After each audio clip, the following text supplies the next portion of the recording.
Hello, everybody, and welcome to BSC Summer Season Round 10 in Indianapolis Motor Speedway. We are excited for this very fun, very square track. It's going to be a nice one. I'm excited. Good weather. Looks nice out there. And very fast. Who doesn't love it?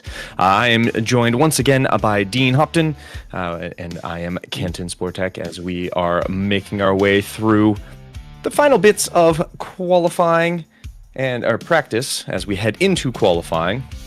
I'm getting ahead of myself. But with that, we'll quickly bring Dean in here. Dean, how is the day going for yourself? Good evening. Back to IndyCar again. I was here just last night, actually, for the Indy track for the Australian NASCAR series. So, yeah, it's one of those because following the regular NASCAR schedule, we'll be here. And I'm looking forward to it again. Of course, Indy's a fantastic racing track, as you said, the square rectangle kind of thing, but it's high speed, but it also means that qualifying is very important to get your way up the front there. And of course, if any of those wrecks happen at the front, that's a big one for the rest of the field too. Definitely can cause a lot of problems if there is a wreck. It's a very awkward shape, the square. You have to kind of take the corners very differently than you would normal with a D-shaped oval, but can be very fun if you nail those corners quite well. So it's going to be, yes, like you said, important to get a good qualifying position. But it being NASCAR, it's not everything. Very important still. But we'll see how this one plays out. As you can see right now, our driver standings are up on the screen for you. We do have Alex Witt in the lead currently. Cody Curran up 2 spots after a fantastic race last week, as he is in second. Noel Jackowitz in third. Andrew Jamelin in tied for third, actually, so 2 at third. And then Brendan McLaughlin, they're up 3 positions as he is now in 5th.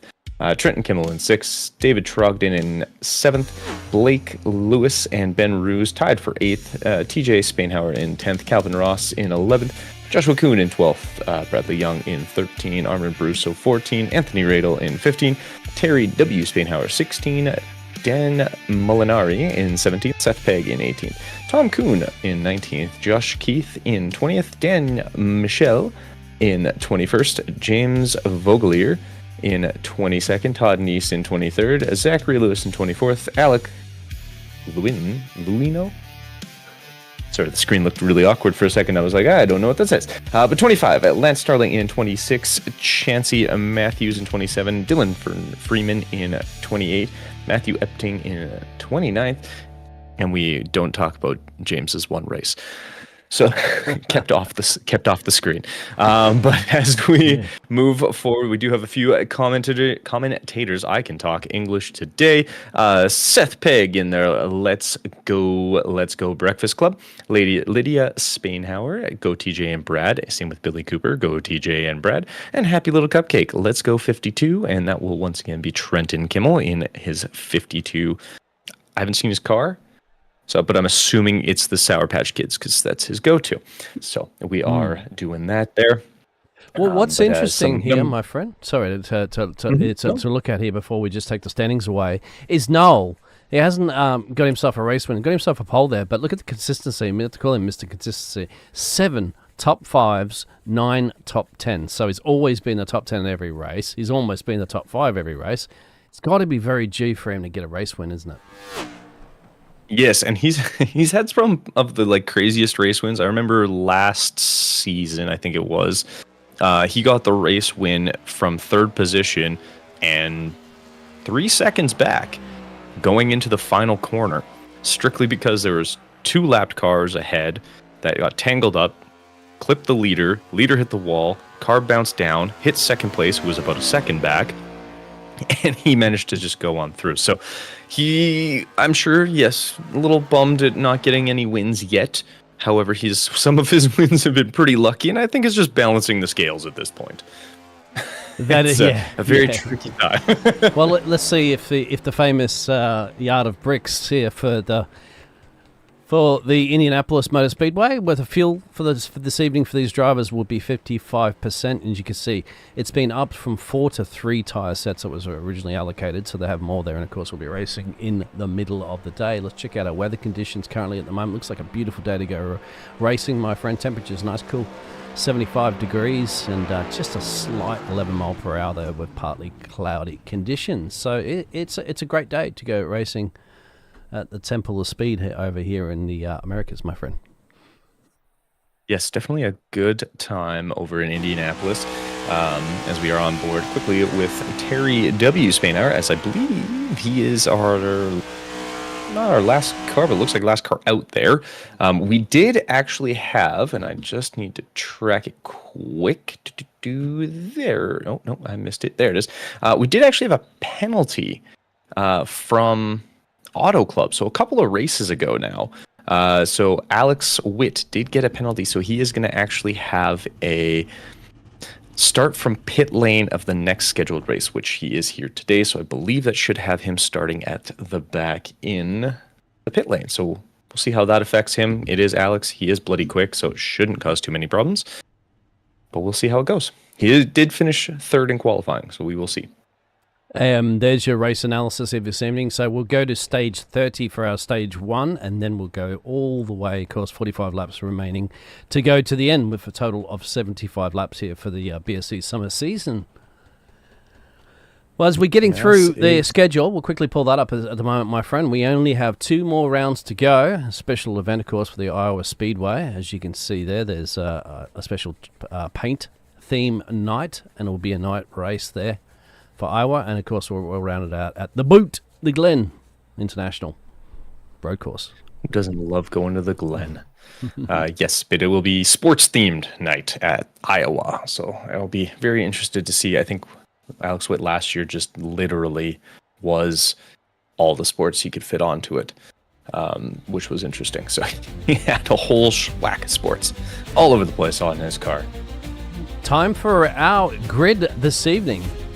Kenton. Yeah, so in first place with pole position, Andrew Jamelin. In second, David Trogdon. He's been quietly having himself a fantastic season. In third, Alex Witt. In fourth, Noel Jakowitz. In fifth, Ben Ruse. In sixth, Calvin Ross. Seventh was Brad Young. Eighth was TJ Spainhour. Joshua Kuhn in ninth. Seth Pegg in 10th. Brennan McLaughlin in 11th. Trenton Kimmel in 12th. And then we have Joshua Keith in 13th. Yeah. Chris Golden in 14th, Armand Brusso in 15th, Anthony Radel in 16th, Blake Lewis 17, Dan Molinari in 18, Terry W. Spainhour in 19th, and Tom Kuhn in 20th. So yes, although it does look like Tom Kuhn didn't set a time and hasn't popped in, so he will be sitting at the back. We'll see how that goes.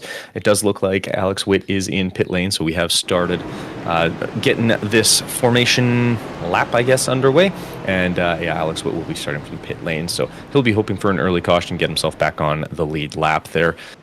He is bloody quick, so I don't think it'll be holding him back too much. As you can see in the top right corner, our little bit of an ad here for Admin Box, one of the sponsors for this race, or for the season, actually I think for the whole year so far.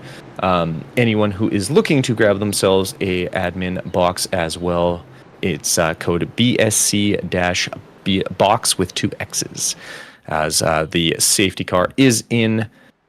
And we will be going at green as soon as that flag drops, and there it goes. And we are underway here at Indianapolis. 75 laps of this very square, very fun, and sadly not really having the best of nicknames track.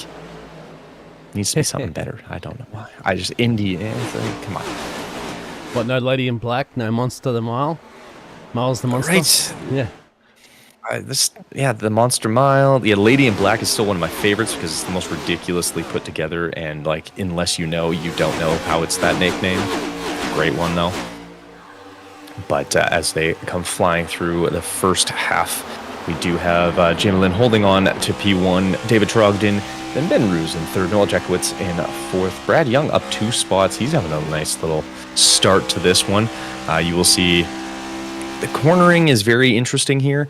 Obviously, with it being more square shaped and not so rounded. you have to kind of take a very interesting line through those corners, especially through one going into two and tying them together, so you don't end up with losing really any speed, because you really want to carry as much as you can. So it's one of those ones where start high, get down to the apron, exit high like you would normally on a road course, which you don't always have to do with oval. So it does add some more interesting fun when it comes to trying to make any sort of passing on a corner. I definitely believe that straightaways are going to be your best friend for trying to make a pass. So getting a very good exit will be key for this one. Absolutely. That's that. Well, my friend, you're a bit of a racing driver yourself. We're starting to get a little bit of a midfield shuffling going on. No 2 wide, no 3 wide action just yet. You would imagine that you wouldn't want to be doing it, gentlemen. You've got still a handful of laps to go, of course, before you get to your first stage break. So that's when you start expecting to see that 2 wide, if not 3 wide, trying to get some more important points, of course, as we're going deeper into the championship. 2 more rounds to go. Yeah, 2 more rounds, and a couple guys sort of introducing themselves to those sidewalls coming out of the corners. That is also something you don't really want to do, and you're starting to see some cars try to break draft, if you will. Jamalin, we can see, or Jamalin, as you can see up at the front there, as soon as he gets out of the corners, he is staying low once he's kind of gotten out of the exit, just to allow himself to not be drafted off of. Obviously can scrub a little bit of speed, but if the guy behind you doesn't really have much of a draft, it's not going to make up too much space there, so you'll see him start to dip a little lower there. Dipping lower, right? Chad Ross dipped a little too low. Yeah, Calvin Ross getting a little low. Looked like he might have hit a bit of a wall, but that will bring out our first yellow. Now, got to be very careful here, because iRacing will give you a black flag for crossing into that line, even though he had no fault of his own, of course, because it's a crash. But out of 4, that's a common thing that you're going to see. I saw this actually last night for the Australian series. A lot of people getting loose out of 4, and they've come crashing down. And I saw a hard lick into the separate barrier that separates the pit lane to the racetrack as well, too. So thankfully, this is only a virtual world, because that would be nasty impacts. Let's go back and have a look what happened to Calvin Ross.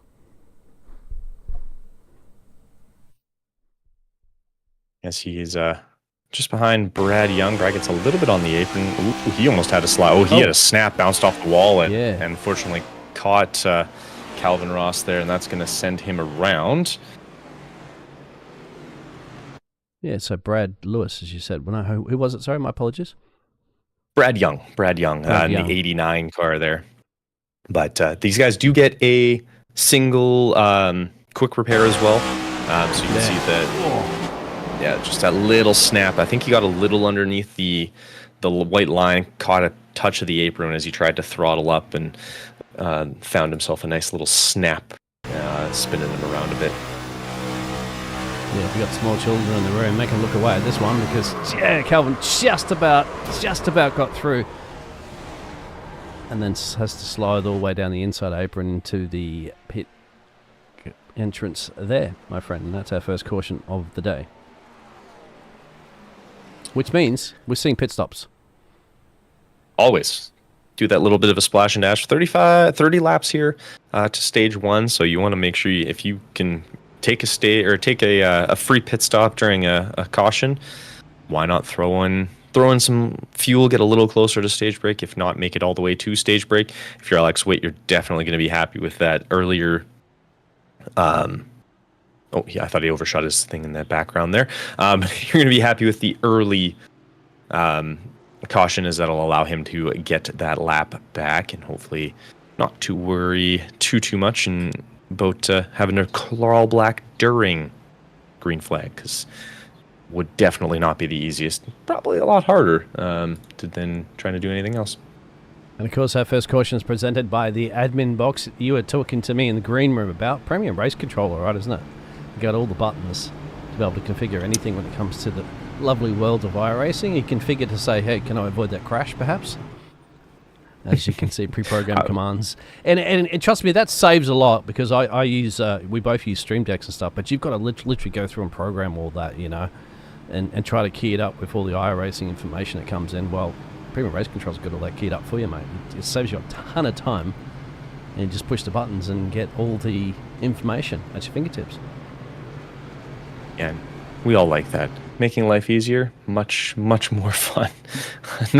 No one likes to have to difficultly go through every single aspect. It just makes life so much more difficult, which not everyone wants to do. If you can just hop in and do your thing real quick. Just hop on in. Just tap it on. Hop in. Just tap it. Yeah, that just came out the second one of those. It did. I was okay. It was okay. You know, I mean, it's... I don't know how many years later, isn't it? To try to top the original one. Seth Pegg comes in a lap later down in the pit road for the Aussie. Was in the chat Interesting. earlier. Trying to get that extra little splash of fuel and work his way up in that way. Interesting. Okay. Angie Kimmel. Let's go Trenton. That once again, Trenton Kimmel. Good to see Mum in here and there. Yeah, in his classic Sour Patch Kids car there. It is a nice car. Oh, what does it say this time? Kiss the bricks. We're gonna have to see if he continues that. Yeah, it says kiss the bricks, which is great. So for those who don't know, though most of you who are following this do, there is a strip of bricks. I want to say it's 5. It's a yard wide. 4 bricks. It's a full yard. It's a yard. Okay, perfect. Yeah. Yeah, I think so. It's something like that, but I can't remember how many exactly it goes across. But yeah, so a yard worth of bricks right at the start-finish line, and the winner always goes and kisses the bricks. That they do. It's a nice little fun thing that differentiates it from most other ovals. That and the winner, instead of being sprayed with champagne, gets milk poured all over them. So yeah, bummer, I guess. It might be a little. Well, I've seen right drivers that have their cams and other series on. We make them, if they win the race and they got the cam, we make them go to the fridge and get some milk and scull it all down there, celebrate winning at Indy. It's a fun track. It's tricky, but yeah, if you're able to win it, it's fantastic. Yeah, it's one of those tracks that like everybody wants to have that trophy on their shelf for, you know. The Indianapolis, Daytona, of course, and over in the European world, you want to have like Spa and Silverstone and all those classic tracks as well. Monaco, gotta throw that in there. Yeah, no, glorified go-kart but track doesn't count, but yeah. I agree. Yeah, it exists. Let's go with that. Yeah. Just for the sponsors to party it up on a weekend. That's what that's for, mate. Yeah, exactly. As we are going back green with Jamalin getting himself pulled off. Ben Ruse up 3 spots now, takes P2. David Trugden, you can see on the inside there. Little tricky. Looked a lot closer than it was, thankfully, but as you can see, a couple cars now too wide as they come through. A lot of cars hitting that outside wall as they make their way through turn 2. Down the back straight. Very long back straight, so draft is going to play a big factor here if you're able to really hold it. As you can see, Jamalin dropping down a little lower, trying to break it as best he can. Ben Ruse trying to follow. Trogdon goes for the... Looks like he gonna pull it off. He has the lead coming out of the corner. Is he gonna hold him? Yes, he does. He does make the move, and that is now him up into P2. Ben Ruse came down real hard, trying to cut the nose off of Brendan McLaughlin. Didn't want to let him get too much space. You can see a few cars trying to do this. The car at the very back, I believe that is Dan Molinari. You can stay in line. I don't think there's anyone trying to draft too much. Terry and Noel Jackowitz. Noel Jackowitz runs into the back of the 55, who got a little squirrely. Looks like he got a little bit of dirt on those tires. Wasn't quite able to hold it. That is the 55 of Chris Golden. He is going to lose himself a couple positions there, but does the smart thing. Stays low and out of the way. Doesn't cause problems. So yeah, exactly. Good job. I like when that happens. Absolutely fantastic. Nice now, when that happens. Those drivers that are making little bits of gains here at the moment, Noel and Anthony, they are the first of the drivers that went down in the pit stops there on lap 4. So they have a little bit more gasoline. I didn't take tyres. They only a quick 5-second pit stop, so it was just for gas. So it's still even Stevens out there in the playing field when it comes to those 4 tyre sets that are available to the drivers. But they're looking to make their way up through the field there. Of course, Noel's down 4 from where he originally started, but once again, he's made those pit stops, so they're going to go deeper into this one. Remember, with that that we'd mentioned, only 55% fuel. So you can do your math on how many laps that they can get out of tank. Bold to assume I can do the math. I think Not sure I can. Yeah, if it's not 1 + 1, it's a struggle. That's one for the chat out there, you see. To those some of those drivers that are out there, perhaps family friends. Look at this on the exit. There's Kimmel, there's TJ. To the left, lovely liveries, of course, that you can see. I can't wait until that livery special, of course, in Iowa coming up soon, next week. Yeah, will definitely be fantastic. Wide Open Throttle Racing. What a great name for a race league. Wide Open Throttle. Let's go Team Fast Angry Racing Team or Team Fart. That's TJ's team right here. Yeah, yep. And 100. Oh, Kimmel saves it, but he's not the only one that takes it. Terry into the fence. Might cause a caution. Keeps it going. No, kept it out of the way. Yep. Stayed out of trouble. Didn't come back up on the tracks. Man, these guys are just getting so much better. Look at those. Crashing, sliding, not coming back up on the track, holding their brakes until they can at least get the car under control. I love it. That's what I like to see. I don't need crashes. Crashes aren't necessary. And then generally, we're lucky. It's only been kind of 2-car crashes at the moment. Nobody right up the front there, because especially what you tend to see in IndyCar, well, and a lot. Wow, that's a way to definitely come right down on the apron there for the driver of Noel, wasn't it? Yes. Yes, yeah. Noel trying to make a move. Yeah, kiss the brakes, not the back of the car. Actually, we'll kiss the cars okay, and especially on this, get a little bump draft, but you don't want to be too aggressive there. Last thing we need is more of that shenanigans going on. As we make our way through here, coming in to lap 11. Man, it seems like we've done like so many more laps just because square shape throws everything off. I always find it just a little off in terms of how much I'm able to we've done this many laps. Square throws me every time. Yeah, it does. And one of the longest tracks, of course, Daytona is the longest,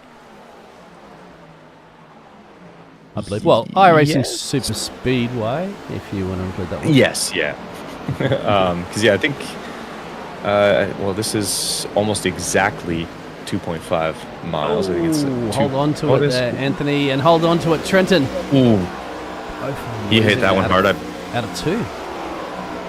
I feel like his steering is going to be a little off now after hitting the wall that hard. Yep. Mm-hmm. Might have cracked something.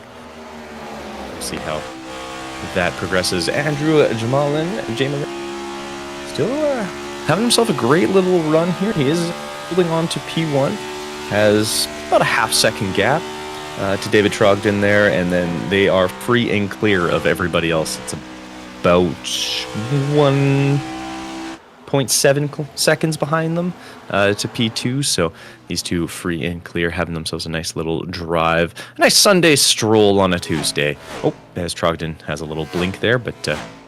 thankfully, like he had said, he's got the space. He can blink all he wants and not really cause anyone else problems. Just a blink caution. Now that might be for... That could be, right there. That is Chris Golden. Yeah, he's missing a chunk of the car on the right there. We'll have to take a look and see what ended up happening. Yeah, you can see it already, isn't it? It's already out of control. Oof. I think that's Brad Young he connected with. Oh, Terry goes up trying to brake and hits the wall as well. There goes his... Oh, he just snaps right... Yeah, got on the throttle. His tire was on the grass, up into the wall. Get onto that kitty litter out there. There ain't no traction. And that's the result of that one. Yeah, that'll definitely hurt. So, Brad Young will head in pit road, and so will Terry. And obviously, you'll see Chris at the back there with a very wounded car heading into pit road as well. As you can see on the front there. That's seen better days.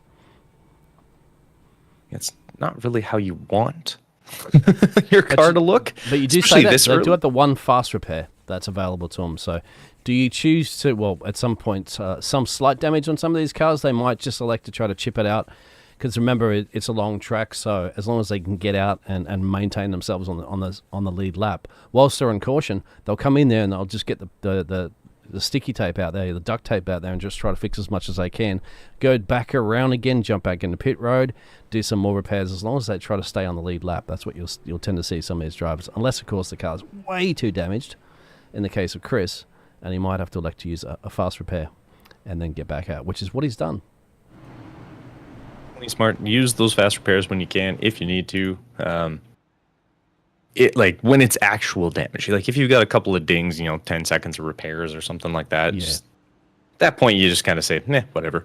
But you definitely want to be on the ball when it comes to what you're sort of dealing with. Well, because you got 61 laps to go, and there's always breed caution, especially here in IndyCar, because it definitely takes a few laps to get those tires up at a temperature, and if they're on the same boots that they started the race with, then they start getting a bit iffy at that point, and so those mistakes will creep in, and then if there's another wreck, and unfortunately you're just an innocent bystander, there's a big battle out of pit road there too.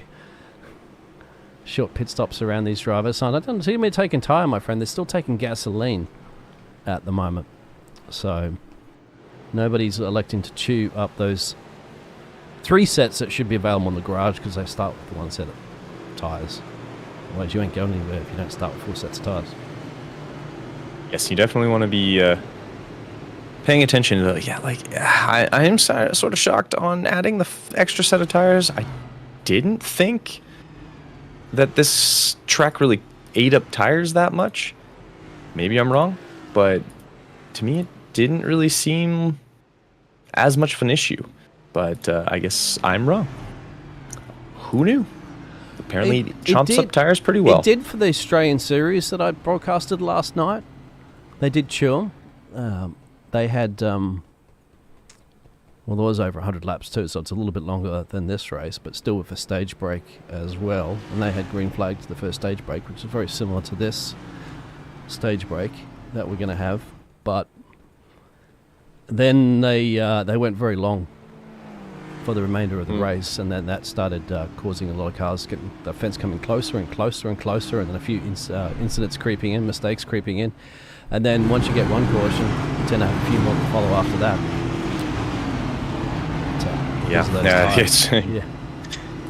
The yellows breed yellows. It's no questions on that one. That does happen all the time, it seems like.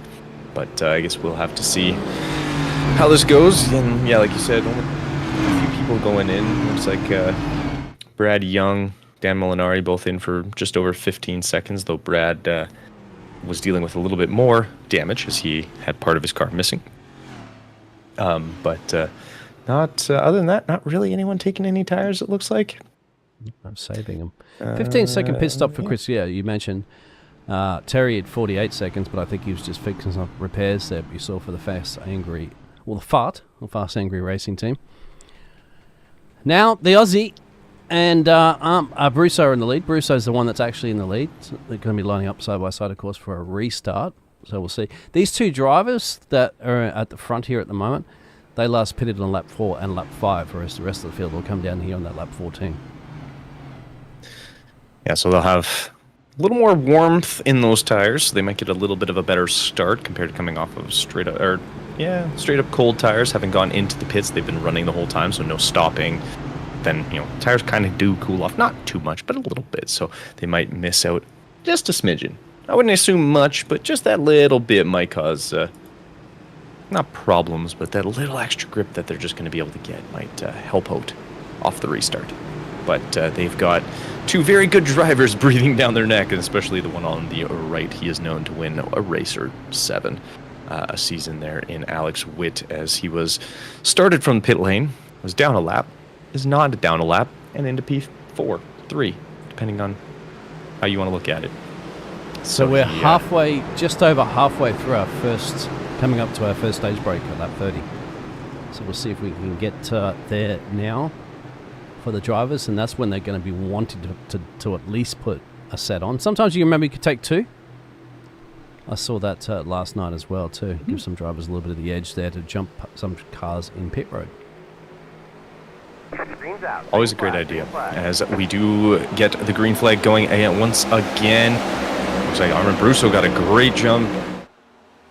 Jamelin also. Seth Pegg, a little bit of a struggle. Alex Witt looking like he's trying to get underneath it.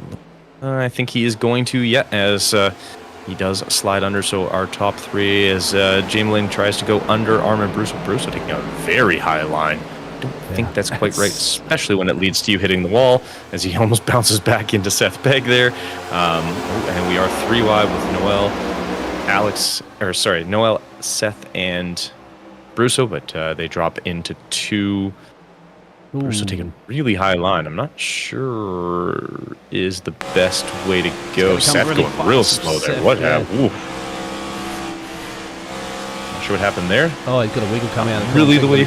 Really careful on that one. You're going to see a whole gaggle of cars. Contact. There he goes. You can kind of see that one happening. I'm not quite sure if there's communications going on at the moment. Your spotter, if you had a spotter, if you're lucky to have a spotter, but you should be yelling at the other cars to say, Seth is coming really slow off that exit, and be prepared to take evasive actions. Yeah, unfortunately, he didn't get a great launch and seemed to be really slow going all the way through. I'm not sure why. Then he gets a couple of cars just kind of nowhere to go. Gets hooked by the 77 there of Ben Ruse, and around he goes, and that's that. Oh, and he clips, who was it that he clips there? The 89. That's Brad Young. He's having not a fun time. No. So I think this is about the 4th time he's been hooked by somebody. Well, this is the only problem, of course, generally running in the back at Super Speedway is accidents happen like that, and there's nowhere for you to go. You couldn't go left, you couldn't go right at that one. You had cars to the left and cars to the right. Fortunately, he just had to basically keep pointing it straight and hope that the 59 was going to just be out of the way in time, but it wasn't the case. Unfortunately, not quite able to hold the space, and car came down. And that will send you around. Oh, dummy. For the not always everyone's favorite. Some of the drivers are electing to go down there. Now, wondering if we're going to start seeing those tyre changes coming in, because a lot of these drivers that did just come down before was only on that previous lap 14. So, we'll have to see on that, or they're chipping at some of those repairs. Yeah, most of them are just coming in for repairs. Brad Young, I would be very surprised if he still has a quick repair, fast repair. Blanked on the name for a second. Oh. Did he miss his pit box? He did. Yeah. Ouch. Very much so. Yeah. That's not going to help your race. Unfortunately, that's not the best. He's still trying to adjust the best thing to have to do. Yeah, the crew are waving him, go forward. No, back. Well, the main thing is they're all going to drop to the back of the field here anyway, but he wants to make sure he gets those repairs done so he can get out ahead of the leading car of Andrew, who they're down on the backstretch currently at the moment. So they should be able to get back out.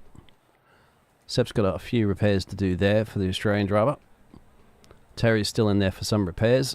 And hopefully, once again, these pit crews will be waving them out in a minute. You can see off the jacks there. So there are some tyres being taken for Seth Pegg. Not a bad strategy for the Aussie. He can come back out. And if he gets some good green flag running there, Kenton, that, then he should be able to make some slice and dicing his way through the field. Yeah, definitely. Green flag running, unfortunately, seemingly not happening very frequently. As we're on our 3rd caution in 18, 19 laps. Not the fastest continuous laps, but we will see how that all ends up playing out. Hopefully, we're able to tidy it up a little bit. I know, obviously, not a ton of banking on this track, which is very deceiving, because you'd expect there to be a lot more for this, but it's only 9.2 degrees in the corners and completely flat on the straightaway. So not the highest banking, so it's hard to kind of carry a lot of speed. And if you get too low and obviously hit the marbles on that inside part of the track, or if you get a little jumpy on the throttle, it can send you around real quick, and as we kind of talked about, there's not a whole lot of space to make a mistake. Other cars are going to be on you very quickly, and it will end horribly for everyone behind you as well. Or most people behind you, I guess. That's the indication of the banking right there with the gyro cam, so not much, as you mentioned, at all. Mm-hmm. So it's up. It's, well, it's, as you said, it's not so punishing on certain tyres, but we'll have to see how it pans out for these drivers. It'll be very interesting situation, of course. This happened as well, too, in the series that I broadcasted last night. Those cautions just breed caution so much in this Indy, because you need to get that 2 to 3 laps to get the tyre temperature up and everybody into a groove at full speed.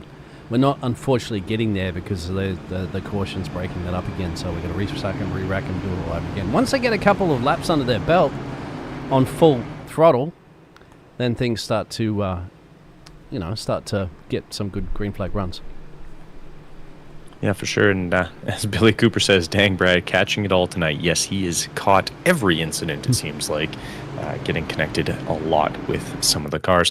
We do have, I was going to say, I didn't think he had a fast repair left, and is based on how long he's been in there, I'm going to assume that that's the truth. But we will have Andrew Jamalin leading us away for the start, or fourth restart. With Alex Witt, Josh Kuhn up there, Noel Jackowitz, Brandon McLaughlin, as we make our way around the final corner and head to the start-finish line. We'll see the super not at all aggressive left turn. Oh, maybe we won't. I guess we have it. Oh, there it is. Just real late. Wow. Out of the safety car as we make our way through the green flag, and we are back underway. As Alex Witt does slot in right behind. Little nose chop off of both lanes as the two of them bounce down and then back up.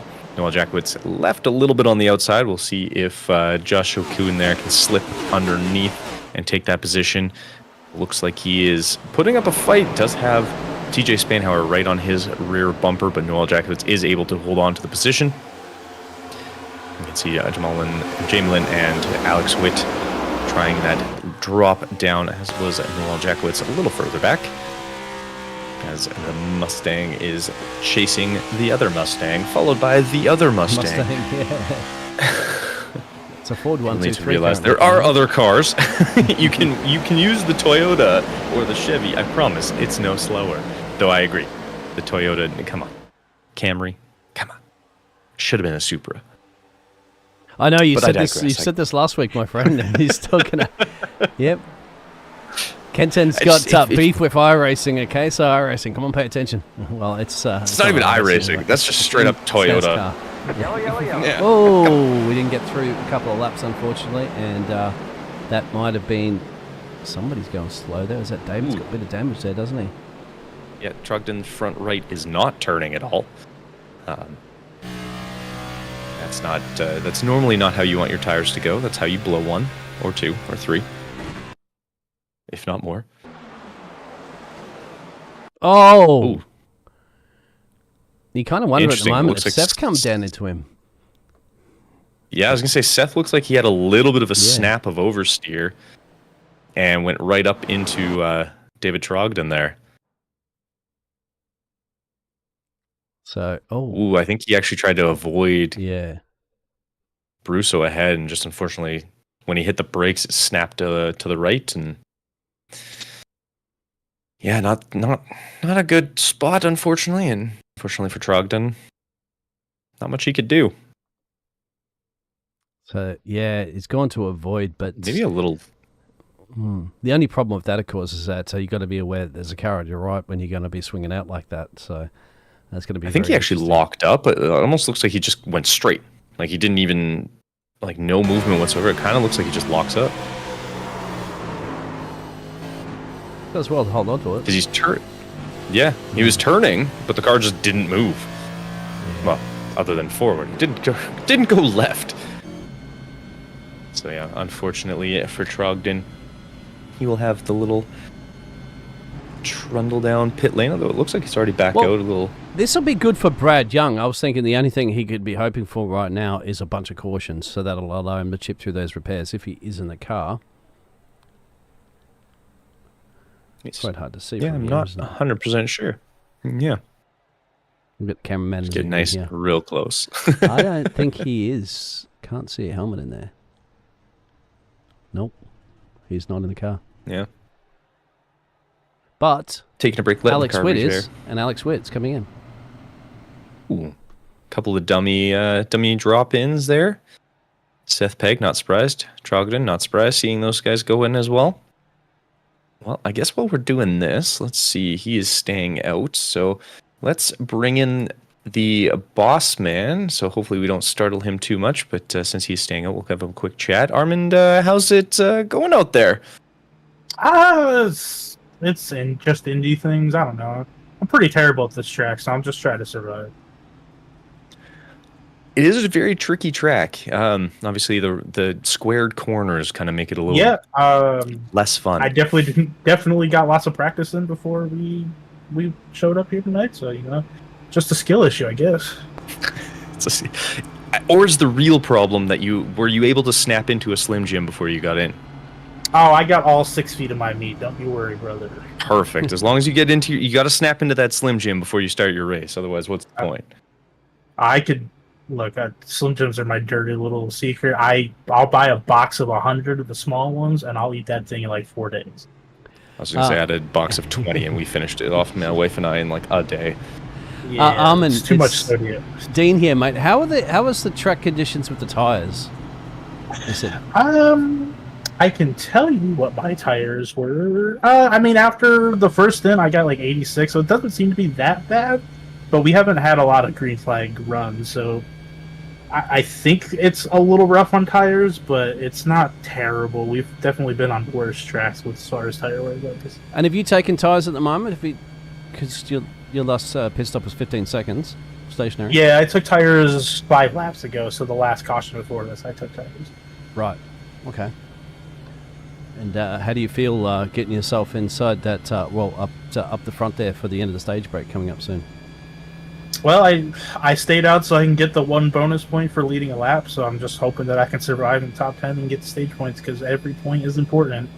So I'm trying to climb back up so I can at least have a respectable season. So if I can sneak some stage points here, I'll be happy.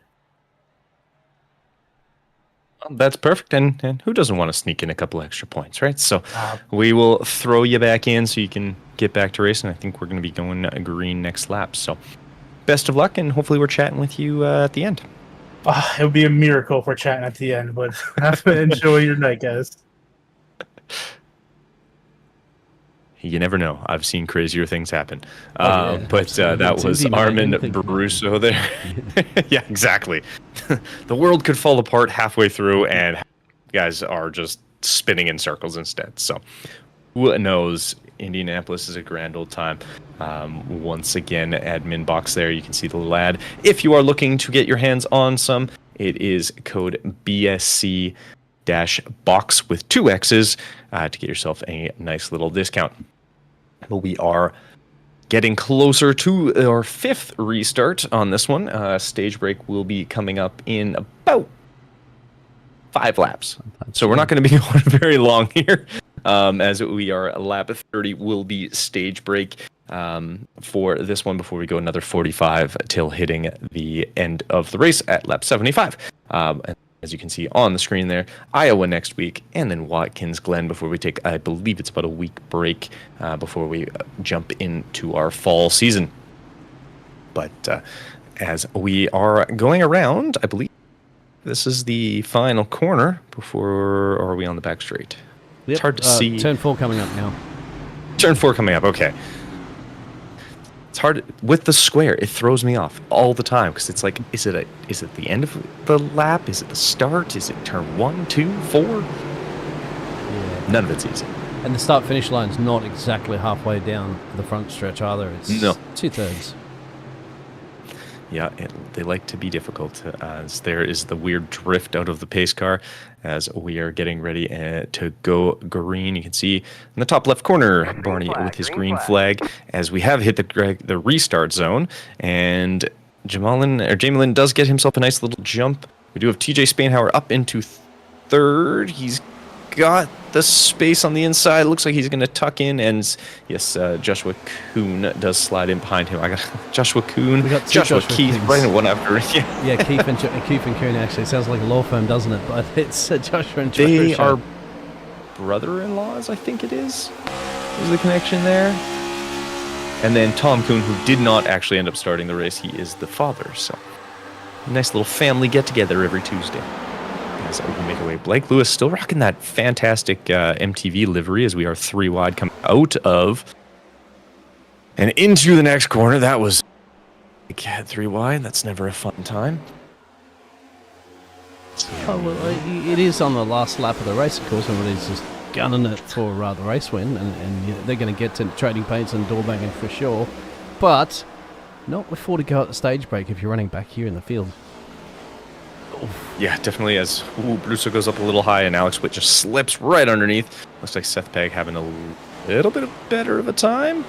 As we can see Trenton sliding into his Brusso, then hits the wall. Never mind, not having as good of a time. I lied, apparently. As it looks like the top 3 staying the same.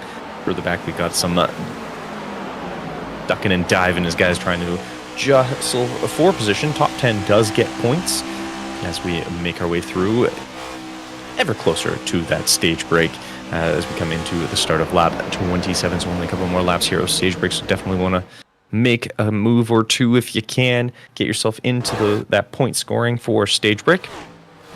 As we see the fun little snake of guys trying to get down and break some of the toe.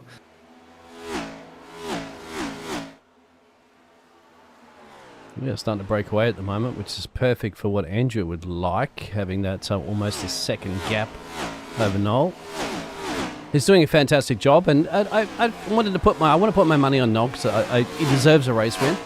As I said, Mr. Consistency coming in the top 5s and top 10s, but just no race win yet this season. So let's see if Indy can. Let's see if he wants to be kissing the yard of bricks. Definitely will be, and then we do have TJ just behind him, about a little more than a half second back.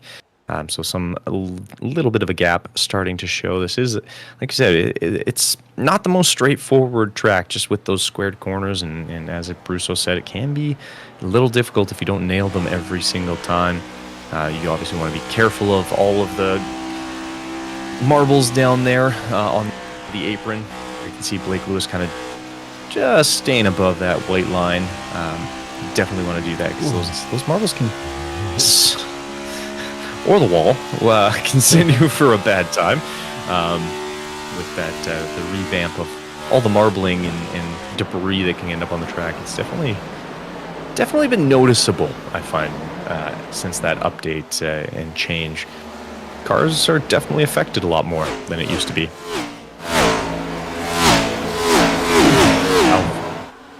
Calvin Ross slamming the wall there.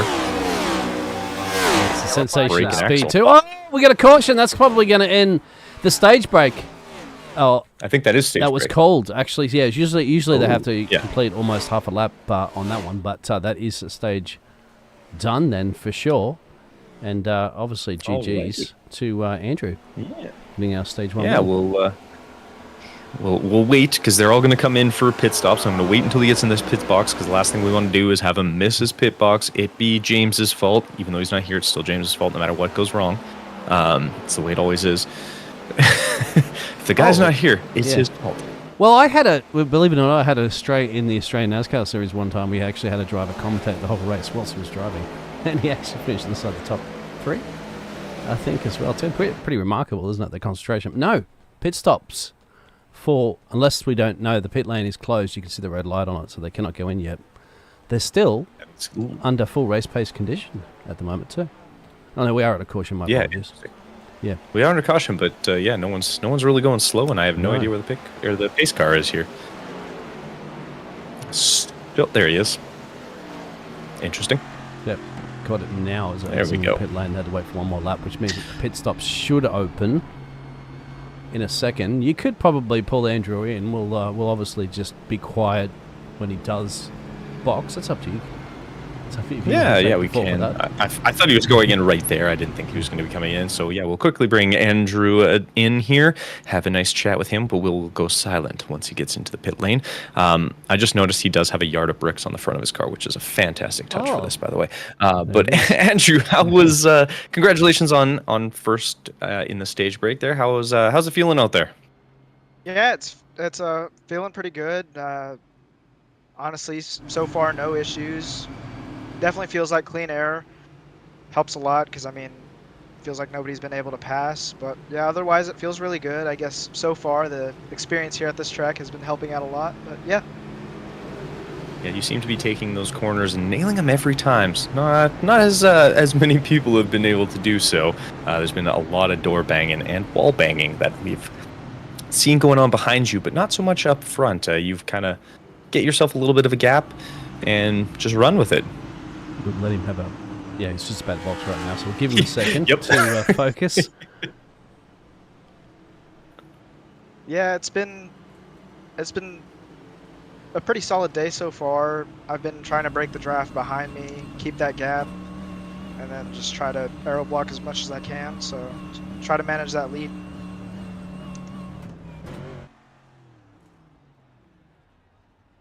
All right, he nailed the pit box. So yeah, no, and you can definitely see it. It's you've really held. I mean, for a bit there, it was Trogdon who was just behind you. Alex Witt getting in and out real fast there. Oh my goodness. But yeah, and then holding off Noel for quite a few laps near the end. TJ obviously, but what are your expectations? I guess going forward, you think you're going to be near the top, or having to chase down Alex, because he seems to always be quick? I think right now, we definitely have the speed to hang with him. It's really just a matter of executing pit stops, executing restarts, executing passes, just stuff of that sort. So I think we're going to be there come to the end of the race, hopefully, and as long as it runs clean, as long as we run well. Perfect. I mean, number one, obviously objective, survive. So hopefully you're able to do that. Unfortunately, not starting off at the very front for this one, but that just means you get to add some numbers to your past stats, right? Yep. Alrighty. Well, we'll let you get to her. Once again, congratulations on winning this stage break, and hopefully we're chatting again with you come the end of the race. Thanks, guys. Thank you. All right. Once again, Andrew Jamelin with the win in the stage break, which is always fantastic. An extra 10 points to throw on to your points total for the season. Definitely doesn't hurt. We've seen in the early stages of the cast their points breakdown, and there are a lot of guys within 2-3 points of each other. So 10 definitely can help. Yeah, I wonder if he's hit the like and subscribe button too, if everybody else out there have tuned in here this evening for our round 10 at the Indianapolis Motor Speedway for our summer season here for the BSC. Our fifth caution here this evening. That stage break is now over. It'll be a straight shootout for the remainder of the race, which will give us basically 40-something odd laps now, wouldn't it, mate? 45, of course. We're down to about 43 when we go green flag racing after this lap here. Yeah, and Brad, I'm assuming it's Brad because it says Brittany Young, but I'm assuming it's Brad. Yo, guys, I got too much damage. I am done, but staying in the car to support my team. And that's how you do it. Always support your team. There's your biggest gainers at the moment. And once again, well, this is a situation now that Anthony and Seth, they went down pit lane on lap 23, whereas the rest of the field all came down on lap 31 after the stage break. So let's see how they're going to handle that situation. Looks like Anthony took tyres that last time he went down, but it didn't look like Seth Pegg did. But we did know that Seth Pegg did be down on pit road 4 times, so he might have taken those boots before. Yeah. He's had a few trips. He just really likes how pit lane looks. Himself and Alex Witt has been down 5. Yeah. Oh yeah. The drive-by autograph. Yeah. I like it. It's the way you got to do it. He's a little nice pride car there. That's exactly who I had pegged coming out of the restart for stage break as in the front, 100%. No, it wasn't. I'm just, yeah. But Seth Pegg having a few incidents. I did not expect him to be at the front coming out of stage break. So he did get himself a nice jump, but he obviously did not go in. So able to hold that one off. And we'll see if there's any concerns with those tires as he makes his way through this next little section. Let's hopefully go green for a handful of laps now. We did kind of on the last one for the caution break. Stage break, sorry, my apologies. Let's go. Final stage, 43 to go. And Alex Witt is already taken over from Seth Pegg. So that was fast. Alex Witt just always gets such good restarts. It's insane. But Seth Pegg trying to do what he can to hold on. Ooh, Dan Molinari getting a little squirrely. Oh. Terry going into the fence, but he did avoid all the cars. Actually, I think he might have avoided the fence. If he avoided the fence there, that is fantastic. We can see Noah sliding in behind Blake Lewis. We do have Joshua Kuhn also just behind as they almost went 3 wide. Not really the way you want to go, and I don't think it's going to lift off big time. I was going to say, I don't think Josh Kuhn expected the corner to be where it was and had a little too much speed carried through there, almost collecting some fence scrape. Not what you want. As we make our way through. Nice little end, and there, yeah, Alex taken over at the front. Anthony Radel just behind him. David Trogdon, who's been quietly around the front most of this race so far. A little bit of a snap there, but was able to recover. See if he dives in underneath. Not quite. Caution. Oh, we do have a caution further back. Oh, I see smoke on the horizon. Oh, no. Snap the car like a Slim Jim. Yep. So there you go. That's the boss man we just spoke to earlier as well too. But we'll see what happened, unfortunately. To the boss. We'll try to give him the right angles, okay, so we don't get fired. The pretty angles. Make sure he's got his good side. As he, yeah. Like just is everybody else too much throttle? Is he gonna... Yes! Ooh. Wow! What impressive driving for who was that? Chris, I think. I think that's Chris. Yeah, Chris Golden there. Yeah, he was able to avoid that one. Unfortunately for Baruso, catches a little bit of the wall, but nothing too damaging. Yeah, no, it should be fine. The car, just a little bit of his pride, just a tiny little leak into the fence. It shouldn't be too much. These cars are pretty solid. Yeah, just wanted to have a look at Chris's magic save here. This is incredible. I would have slammed right into him, so he avoided it. Just a tiny lift was just enough, wasn't it, to keep the momentum? You don't want to slow too much, and you certainly don't want to hit the anchors. Otherwise, he's would have been locking up straight into the side of him, and that's the situation. So, once again, cautions do breed cautions. The drivers just need to get that couple of laps under their belt at full speed. Tire temperatures look good and everything, and then they're going to go motor racing again. I promise. It does work out that way. I just think some of it's a little eager. I was surprised that some of these gladiators didn't get into each other, because we saw a little bit of movement happening around there. And obviously on a super speedway, a bit of movement is very hard. You can't just turn these cars on a dime. You know, they're going to be slipping and sliding all over the place. And it looks like Anthony's going to head down to pit road. He's going to take advantage of that, because remember, he didn't go down to pit road last time under that stage break caution. Seth Pegg also following him in. Actually, quite a few cars coming in. So we have Seth, Trent Kimmel, Blake Lewis, Calvin Ross, Dan Molinari, Joshua Keith, Armin Brusso obviously in as well. So just, I'm sure to smash out a few dents and dings on the front end, because I mean the engineers and pit crew definitely take care of these cars. You know, you see F1, even slight damage, your day's done. Whereas, you know, NASCAR, they're beating it with a sledgehammer and some duct tape sheets. Or my favorite was the guy jumping on the hood trying to bend it back down. So they definitely really take care of these cars. You do whatever you can. I remember, what was the opening race of the NASCAR Cups this year that they had in that short track race? Back at the start of the clash at, what is it called? Yeah, the Bowman Bowl clash, wasn't it? The Bowman Bowl? Yeah, something like that. They didn't have the pit lane illuminated. There was teams that got one of those little portable lights that you have just so that they can go out there and do those repairs. I mean, I was surprised because, it's not really a regular track. They usually put NASCAR out. And so none of the pit lane area was just to the side of the grandstands was illuminated. And so they've just got these little portable lights, bit flashlights and stuff like that. Try to see what they're doing to ding out those repairs. It's crazy. That would have been very tricky. You would want the guy, I mean, if you're on the pit crew and actually going on to the, I'm assuming they probably would have tried to strap on the headlamps or headlights or whatever as they're running through, and then you got guys on the pit wall with big flashlights just trying to shine it on spots so you know what you're doing. Man, yeah, I was just surprised. It just kind of made it caught a lot of them off guard that they weren't really expecting it, but that was the situation. It's not a big track, of course, so it doesn't have lots of space for pit garages and stuff like that you have on tracks like this. This one, Talladega, of course, Daytona. Yeah. Though we obviously see a few different styles of cars coming through Indianapolis Motor Speedway. Of course, very famously Indy car. How they drive here once in a while. Indy track as well.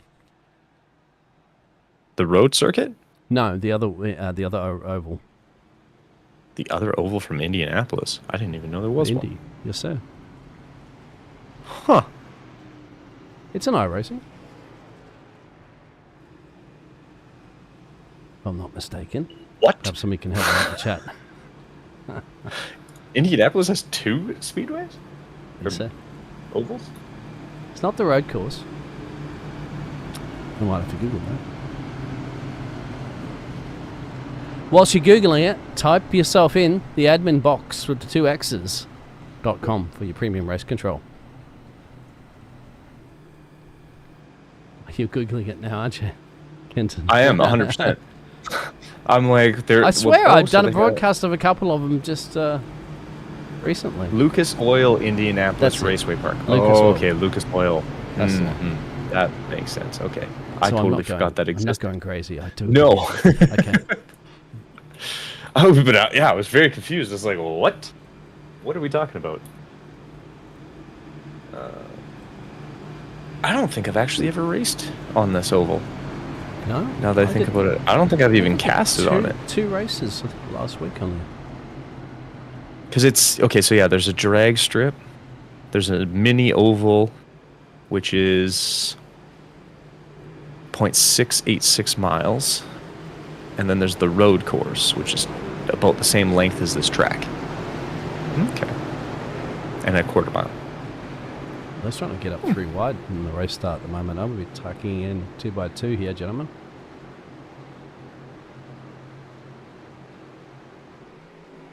We'll see how we go for green flag racing. Let's hope we can get a couple of green flag laps once again onto our 6th caution.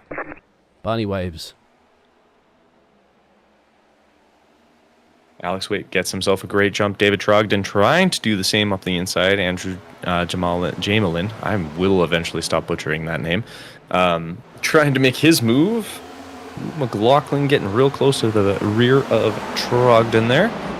Jamelin is trying to make a move as he does hold on to 3rd. Lots of close movement going on. Craftsman Truck Series still runs there. I didn't realize that. Yeah, Indianapolis Raceway Park, Lucas Oil, Indianapolis Raceway Park. What a way too long of a name. But yeah, the trucks do drive there. Nothing else. Well, I guess ARCA does as well. But, yeah, I have a driver that's a couple of drivers in the series that are actual real life drivers there for the truck series and the ARCA Xfinity series as well too. So they kind of share a little bit of information on some of those laser scan tracks. I say it's absolutely brilliant. Some of those recent laser scan tracks. I say it's they practice on that, and it really does help them in the real life driving. That's to show you that iRacing is not a game. Of course, it's a fantastic sim. Going up wide into those marbles equals into fence there for Terry. Does somehow manage to avoid taking out a car or 2 with him as he went back down the track, but did slip in underneath. Noel Jackwitz trying to get ahead of Ben Roos there, following, chop in the nose of Ben Roos. which gave him a little bit of a gap, so all works out, I guess. But just behind TJ Spainhauer there in P5. But Alex Witt getting himself up to the front, getting himself almost a second lead. It's about 7/10 right now. Jamelin trying to track down Trogdon, but a half-second back there. Almost got to the back there. So Seth Pega had to hold on to it. Here's the boss man following all this, of course. Go ahead. He's taking a very high line coming into these corners. I don't know if it's... but he seems to be getting a huge run coming out of it. There's something to it. Although he's got to stop driving right up the back of the car ahead of him, he might actually be able to utilize said high line and extra speed, but we will see what happens there. Yeah, because he's getting a great jump on Molinari there, and he does slip underneath. Is he going to be able to hold it? Coming on the exit. Does. He looks side by side, so we'll see if he's able to make the pass on the next corner as they make their way down the front straight there. Who's got on the outside there? Calvin Ross in the mix there with Kimmel. Oh, and Kimmel's Yellow. Hold those brakes, stay out. Oh, that brought out the caution flag, I guess. Yeah, I wonder what triggers it specifically. Is it when you get it on the grass? I don't know what specifically. It's somewhere there that triggers the automatic caution from iRacing. Because he didn't have there was no contact with the other cars. Of course, that's out of turn 2, so there's plenty of time for him to get back on there and not be a problem for the leaders. However, of course, iRacing just triggers it by a certain point that they cross. So I'm not sure what that is specifically. Perhaps someone in the chat can help us out. But he's lost it, unfortunately, on his own here. I don't think there was contact. No, he's already losing it there. Yeah, for the...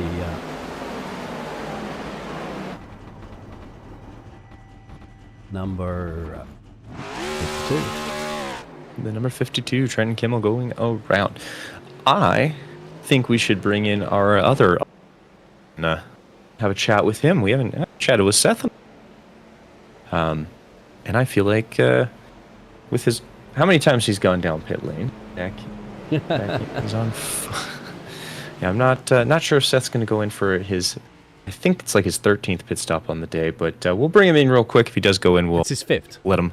Oh, It's his 5th. Oh, Hello. How are we going, guys? G'day, mate. Seth, I am thinking of coming into the pits here because I kind of want to like top up the fuel.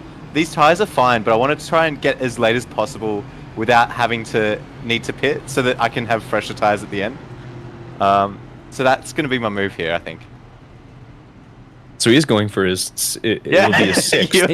You've been going for the pit lane record at the moment. This will be the most if you do jump in, Seth. It's been a bit tricky out there tonight, mate. You've been, elbows out with a lot of the drivers. Bit of fun, right? How is it? And you're still making your way up through the field there. How is it driving in Indy? If I'm going to win the pit stop record here, then I'm just happy to have won something tonight. It's been a bit. How's it going on the field today? It's been. Elbows out is one way to describe it. I was involved in the incident with Ben, didn't see what happened, just spun around. And then I don't know what happened after that. I locked my tires and just went straight right into, I think it was Trogdon. So yeah, bit going on. A lot of sliding. It's a tough track to race, but oh well, that's the fun of it, I guess. Yeah, it looked like, you box marker here as you hit it. Right on the spot. Perfect, my friend. Perfect. But yeah, we did notice at first it looked like you kind of swerved to avoid Brusso, and then I was like, wait a minute, I think he actually just straight locked the tires, and then you could see like you're going straight, the wheel is turned like 90 degrees. It's just not clicking. I'm presuming it was just due to the lock brakes that it stepped out on me, but like God, I feel rotten for David because that sent him careening into the wall there. Absolutely destroyed his car, I presume. But yeah. Not what you want to do, I suppose. Thankfully, I came away with no damage, but I don't think the same could be said about David. I'm pretty sure his one tire was no longer moving when he was driving for a bit. He did have a fast repair, so he was pretty quick and with minimal, long-lasting damage. But I think now it's just hoping he doesn't. He's just hoping he doesn't get involved in anything else. Doesn't need that, Yeah, I that think fast repair that's near the the end. problem, isn't it? Because there's been a lot of incidents, and there is proving to be more and more as the time goes on. Not even just incidents, like slapping the wall once or twice will do it. You'll need to come in and repair. A lot of self spins. So I think holding on to that fast repair is kind of the ultimate strategy right now. I've lost mine. David's lost his. I know there's a fair few others out here who have also lost theirs. Calvin's won as well.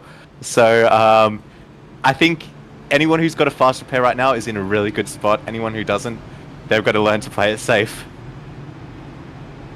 Playing it safe. It's what NASCAR drivers are really good at. Oh, yeah, that's their favorite thing to do, right? Play it safe, take it easy. They're known for not having ice in their veins and just, keeping it level-headed all the time. You're going to love this, by the way. You are going to love this. If you going in again? There we go. I'm going in again. Up and up, just getting the most, so that I can get the most laps earlier. I was going to make it stage on fuel, but obviously there was that caution that involved me. I would have happily made it to stage on fuel with fuel saving, but just trying to make sure that I could get as late as possible. Yeah, you're doing a short stop. You can see when you hit your mark. We'll just let you hit your perfect braking markers again of your team. It wasn't perfect. Oh, that's okay. But yep, a little back up there. There's your crew there, just staring at each other, going, "Well, get out there!" And just putting. That's it. They're just putting gasoline in your car, right? Isn't it? You don't have to chip out any repairs or anything. Yeah. No tires. Going to leave that till the last stop. No repairs. Just want to get an extra lap of fuel, really. Just try and make it as far as possible into the race, in case if there is a long green flag period. That in case is holding a lot of weight on this one, but it always comes out of nowhere. It always comes out of nowhere. How long has it taken you after these race starts to get the tires fully up into temperature? I don't know what fully up to temperature means. Oh. Honestly, this track is killing me. I'm struggling. I'm in struggle city the whole time. It's usually a few laps though. All right. Now you got to do it all Sounds over good. again. Well, we'll let you get ready for your restart, and hopefully we're chatting with you at the end, or hopefully you next see me week, on whatever works out. Yeah, exactly. I'll catch you fellas later. Yeah. And that is Seth Pegg, but we are going to be going green relatively. And the final couple corners as we come out of turn 4, ready to go racing fast, hopefully for a while this time. But our front 3, especially Alex, known for getting his good jumps, but Andrew Jamelin, he's been very good today. I could see him definitely putting up a good fight for Alex, so we'll see how this plays out over the next few laps as the green flag is up. Green's out. The green flag is down, and Alex is on his way. Not much of a gap. Looks like Jamelin was able to hold on to him very well. Does just ahead of TJ there, is going to hold on to it. We do have a couple too wide. Oh, big hit. That's going to cause a checkup. Yep, there we go. There's a few cars all going around. That's going to bring a yellow. At least one. Looks like Ben Roos, doesn't it? And yeah, he hit the wall hard.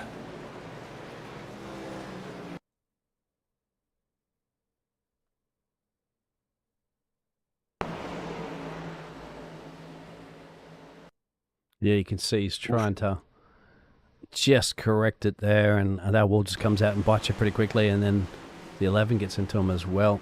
And then there's check up behind, so a bit of damage to some of the other cars.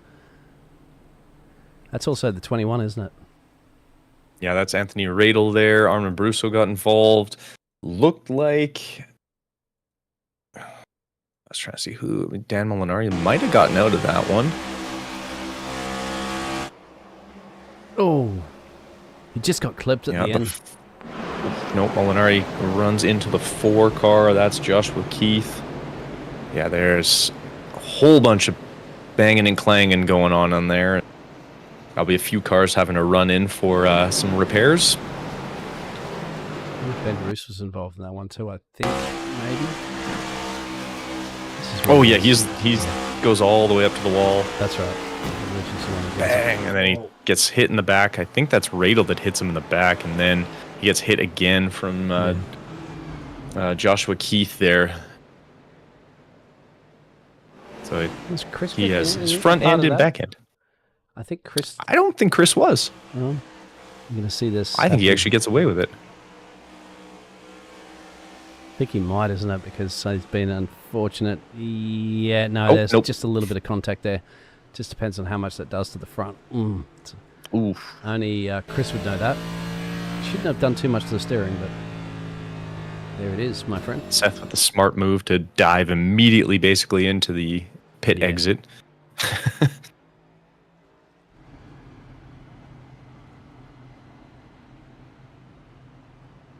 This time, Seth didn't come down.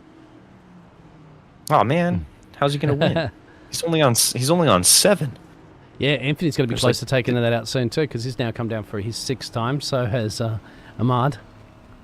Oh, Dan Molinari's also got 7, so they're tied. Yes, they are now. Oh, Seth, he's taking us still away your pit stop award. Seth's going to come in another 2 times in this lap just for that. He might. I mean, I would dig it. Go for it. Win something, I guess, right? Everything's a win. It's like a hot chocolate song. Everybody's a winner. You'll be a winner if you have the premium race control race box, mate. The admin box. See? Race control admin replays. box. Push those buttons. I had to set all that up myself. Wish I had one of these admin boxes to do it for me. Right? Make life just that much easier. And once again, if you are planning to get one, BSC-box, BOXX, to get yourself a nice little discount. Mm-hmm. So just to recap the race information again, we have the 4 sets of tyres that were available for the drivers, so 3 extra with the set that you start the race on. Fuel's at 55%, that's exactly what you heard before from Seth. He's going to try to just that alternative strategy there of just having enough to do some extra laps in, so it could perhaps towards the end there steal a whole bunch of places away. And then of course that one fast repair that a lot of the drivers so far this evening have used, but there's still a lot of drivers that still have that fast repair up their sleeve. Yeah, if anyone still has a fast repair left, it's almost shocking, because I know, Alex Witt I think does. Jamelin, I think, does. I'm not sure if Blake Lewis does. I want to say so, yes. I believe TJ was already involved in an incident. I don't think he does anymore. But, if you have one, you're sitting pretty currently. And there's a good chance that some of the drivers will save that, even if they're nursing a little bit of damage, until one of the very last that they would may think could be one of the last cautions, and then you use it, because there's no return to center on that one. You're not taking it with you to pit road. It's no good sitting in there. You use it doesn't cost you too much time, especially if you're looking at taking tires late, and then perhaps another caution. You would use that fast repair. You'd slap on 4 freshies or 4 stickers, and just gun your way to the checkered flag and to the yard of bricks and the dying stages of the race. Yeah, and especially a little bit of a ding late on. If you're able to kind of jump into pit lane, have your repair checked off, because I've seen that. Lots of people accidentally do that, where they don't have it turned on, go in and expecting it to be used, and all of a sudden they're waiting for 30 minutes because they forgot to click it. And you've got that, a little bit of damage, especially if you're up near the front. Definitely can help get you back out on track a lot faster than waiting around for all the repairs to be done. That's why we are generally pretty cautious up here when we're talking to drivers before they head down to pit road as well too, because sometimes they forget to do that because we're chin-wagging their rear off. So we'd like them to try to concentrate. But it's such a fun league here at the BSC. Drivers are out here also, to compete, but also have some fun doing it. It's not one of those, really serious racing leagues like the Coca-Cola series and stuff like that. Lots of fun, and we're going to have some more fun as we are about to go green. As there we go, Alex Witt does get the jump as he gets himself away. TJ Spainhour trying to hold off on Jamelin, not letting him slide underneath. Seeing if he is able to get up into P2 as they are dueling it out. It looks like he's holding on for now. He's going to have enough speed coming out of turn 2 to really fight him off. Obviously, Alex is going to try to prevent any draft. It looks like it's going to hinder TJ a little bit. TJ is still side by side with Jamelin as they make their way into 3.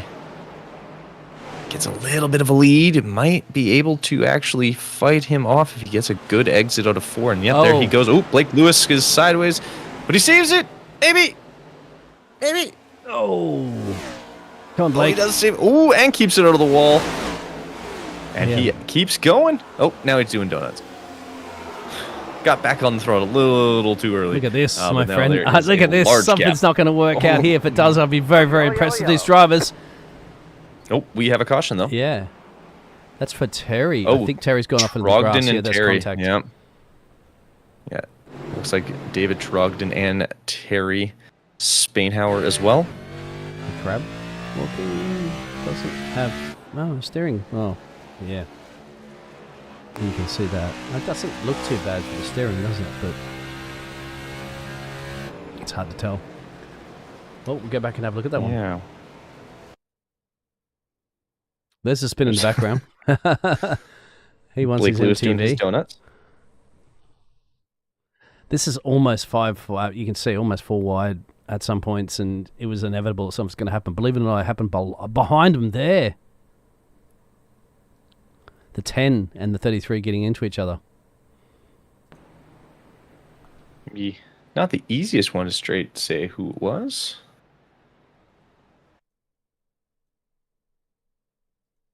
Trogdon moves to the inside.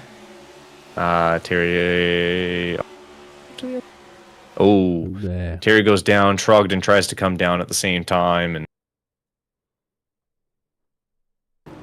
Bang. Trogdon has become the new Ben, Brad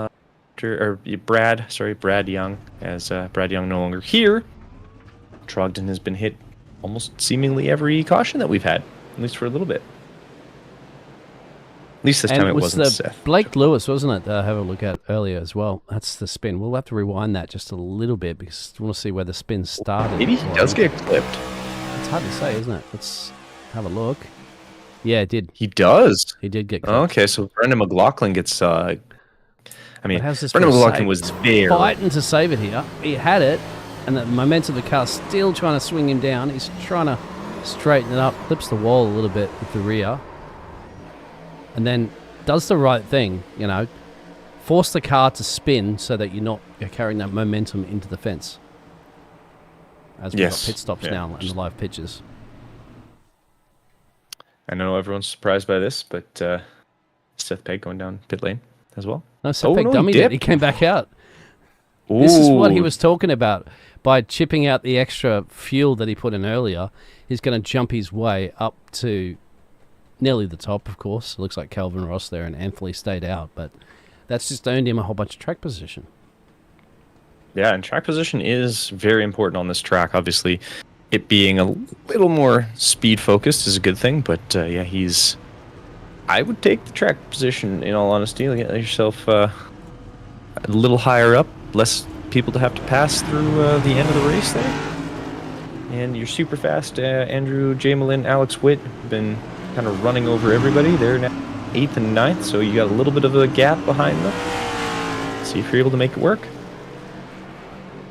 And what's interesting as well, too, it's a difficult part of do you pit or not situation because we're getting down to about 22 to go, perhaps when we go green flag racing. Is that enough on a full tank to go to the end? It's got to be close, doesn't it? 50%, remember, 55% is the maximum amount of fuel they carry in their tanks compared to a 100% tank that they can regularly fill up at. That's the way that it's dictated in this series. And that's one for the chat because I'm not a race driver and I don't know how much fuel is burnt in these cars per lap here at Indy. Yeah, it's hard to, and I mean, they've had quite a few cautions, so that'll also kind of extend your fuel expectancy. That's right. Especially if you're driving smart and you can always do the whole clutch in and turn the car off if you need to. Exactly. Especially if you have admin box. That's got a right. button for it. You probably would have a button. You'd probably configure that to have a fuel save button. Exactly, or just shuts the car off for you, or an ignition button specifically. But either way, yeah, it can allow you to sort of do that, save that little bit extra fuel. Obviously, we can see with Calvin Ross here up at the front, he's in 5th gear, while moving very slowly because it off less fuel. So if you're doing smart things, maybe you're able to kind of make it all the way to the end. But I think Seth's going to be having an interesting time trying to pull it off. We'll see. I'm excited. There. Target 220 something. Can't really zoom in any closer to see. Not going to give us a fuel indication or any of that sort of stuff. iRacing don't share that information out to spectators. No way. Otherwise, of course, the other teammates will be spying in on the broadcast and then relaying it down to their driver, going, "Oh, yeah, the car up the road's only got X amount of liters or gallons of fuel in the car, so you could do this." Even if we did have the information, I wouldn't share it in the broadcast. It just wouldn't be fair. Exactly. Especially because we know like half these guys do actually listen to the broadcast at the same time as they're driving, and the last thing you want to do is be giving away trade secrets. That's why in Formula 1 as well, too. Well, two factors, of course. One, if there's any cursing, they need to beep it out from the drivers. And two, of course, if they're talking about tyres and how the car's feeling and stuff like that, it's usually a lap or two, sometimes after they've spoken about it. So it doesn't give a massive advantage off to the other teams. But you'll see the teams get on the radio and go, "Oh, Lewis Hamilton just reported he's struggling on his tyres, so attack him now," things like that. But how many times do we hear Lewis Hamilton saying, "I'm struggling on my tyres," and then 2 laps later he's setting the fastest laps back in the day? So every time he says that. Also a mind game to time. play exactly with that, to make your opponents feel that, maybe force them into a mistake. Psychological games, psychological warfare at play all the time in motor racing, include the virtual world as well. I'm curious if they have like code. I'll bring that up in a second here as we are about to go green. As we do see the green flag up, it will come down as Calvin Ross gets his jump as he moves on his way, comes up to block off Seth Pegg. That does lead. No, it looks like Anthony Riedel is going to be able to spin route, trying to make the outside of Seth. Looks like Seth is not going to need to worry about that one too much. A couple of guys hitting the wall further back. I think that was Joshua Keith, sorry. In the 4-car slamming the wall. Yeah, exactly. It's kind of got to figure that that's going to be happening because it's going to get the temperature up for those tyres there, and before you just absolutely gun-ho it. I do want to see some nice green flag racing, please, now, gentlemen. Because I think everybody's a bit caught off guard there. There's another driver hitting the fence coming back in, and there's going to be a collision. That's into Jim. Yeah. Oh, that's going to... And those are your 2 guys that have been leading most of this race. That's right. That's a bummer. Daniel. Dan Molinar is not gonna. He's gonna have the sit in the box and feel shame moment, as his tires are. I don't think either one of them is working. Does he just lose it up ahead, or does he clip the wall? No, it's the car that clips the wall that comes in. You'll see. Yeah. To the 594, and then rebounds straight in to the 65. Nothing that those other 2 drivers could do, unfortunately, about that one. That's the only problem, mate. When you do come down a pit road, you come back out in that all those cars up the road there, and if there's an incident, if you just dramatically increased your chances of being involved in it, just as a spectator, like in the cases there of Andrew and Daniel. Yeah, not really how I assume they saw that lap going. Actually, but yeah, sorry, it was Daniel that initially caused this one by just going a little bit too deep on the exit there, bang into the fence, and yeah, you saw the rest of it into the 594, and then into the 65. Alex and Andrew along for a ride at that point. There's not a whole lot they could do. It looks like Andrew actually hits the wall really hard. Alex does hit the wall, but it doesn't look quite as damaging, so he might be okay. But yeah, Andrew, Jamelin there, both his right tire is crooked and his left tire is not moving, so he will definitely have to come in for repairs. I don't think he still has. Oh, Seth throwing tricks out everywhere. Yeah. But I don't I don't know if Alex will have to come in, but for sure, the rest, or for sure, Andrew Jamelin will. We'll see what Alex Witt is able to do here. Because he did take some damage, but... Anyways, what I was going to say before we had a restart of the race is, like, you know, talking in code on the radio. Like, I'm assuming they do it. So I wonder if, like, you know, you have a guy who, or your whatever race engineer, when he says, like, depending on what wording he uses, because I mean, especially in Formula One, there's not enough for them to be doing. It's not like they have 900 buttons that they're trying to map and change and twist and all that stuff while every lap as it is. So obviously adding more in makes sense. But, you know, like, if he says, we're going to box this this next lap, opposed to saying, like, looking to box this lap, like, if that tells the driver, oh, okay, I'm not coming in this lap, it's a dummy call, so that people on the radio assume we're coming in. Mm-hmm. You know what I mean? Like, I'm curious, and I'm sure they do, but it's just like, as a very much outsider, because I don't, all my contacts in F1 don't really get back to me. They, like, without actually knowing, I'm sure, like, I'd be curious on how in depth it goes. They have like, plan, Lewis like, okay, we've got tires. plan A, plan B, or, plan 1, plan 2, plan 3, and then they can switch it all up. And I think sometimes the drivers don't even really are 100% sure about what they say when they change it up during it. They did get rid of it years ago because they used to have a lot of code that they would have. And for the entertainment purposes of it, Formula One's like, well, we're just sick of all this code stuff, so just stop talking in code. We'll allow you, because they weren't allowed to actually communicate anything really to the drivers. So, but then they were doing it in code, and so Formula 1 got sick of that, saying, okay, well, all right, now you can communicate to your drivers what you want to say, tell them to come in, tell them we're gonna put hard tires on, soft tires on, whatever. They can say it to the drivers, but of course they don't want all the other teams listening in too, so they'll say plan A, plan B, and all that sort of stuff. But they will communicate regularly, and then the drivers can communicate back. So it's good that they added that element, because once again, people got sick of this code stuff, and it wasn't entertaining. And it's become a very entertaining sport now, of course. So because Formula One still is a bit of a snore fest a lot of the times during a race, because they're what's his name? Max isn't winning every time, so everyone loves Max again. Funniest how that works. Yeah. I mean, everybody gets sick of one person winning all the time. That's been like that for years. Michael Schumacher did it for about a decade. Sebastian Vettel for about half a decade. As soon as they don't win. Lewis Hamilton for another half a decade. Yeah. As soon as they're not winning every race, though, then they're suddenly, like, the perception of them changes. Like, I mean, look at one of the easiest is Sebastian Vettel.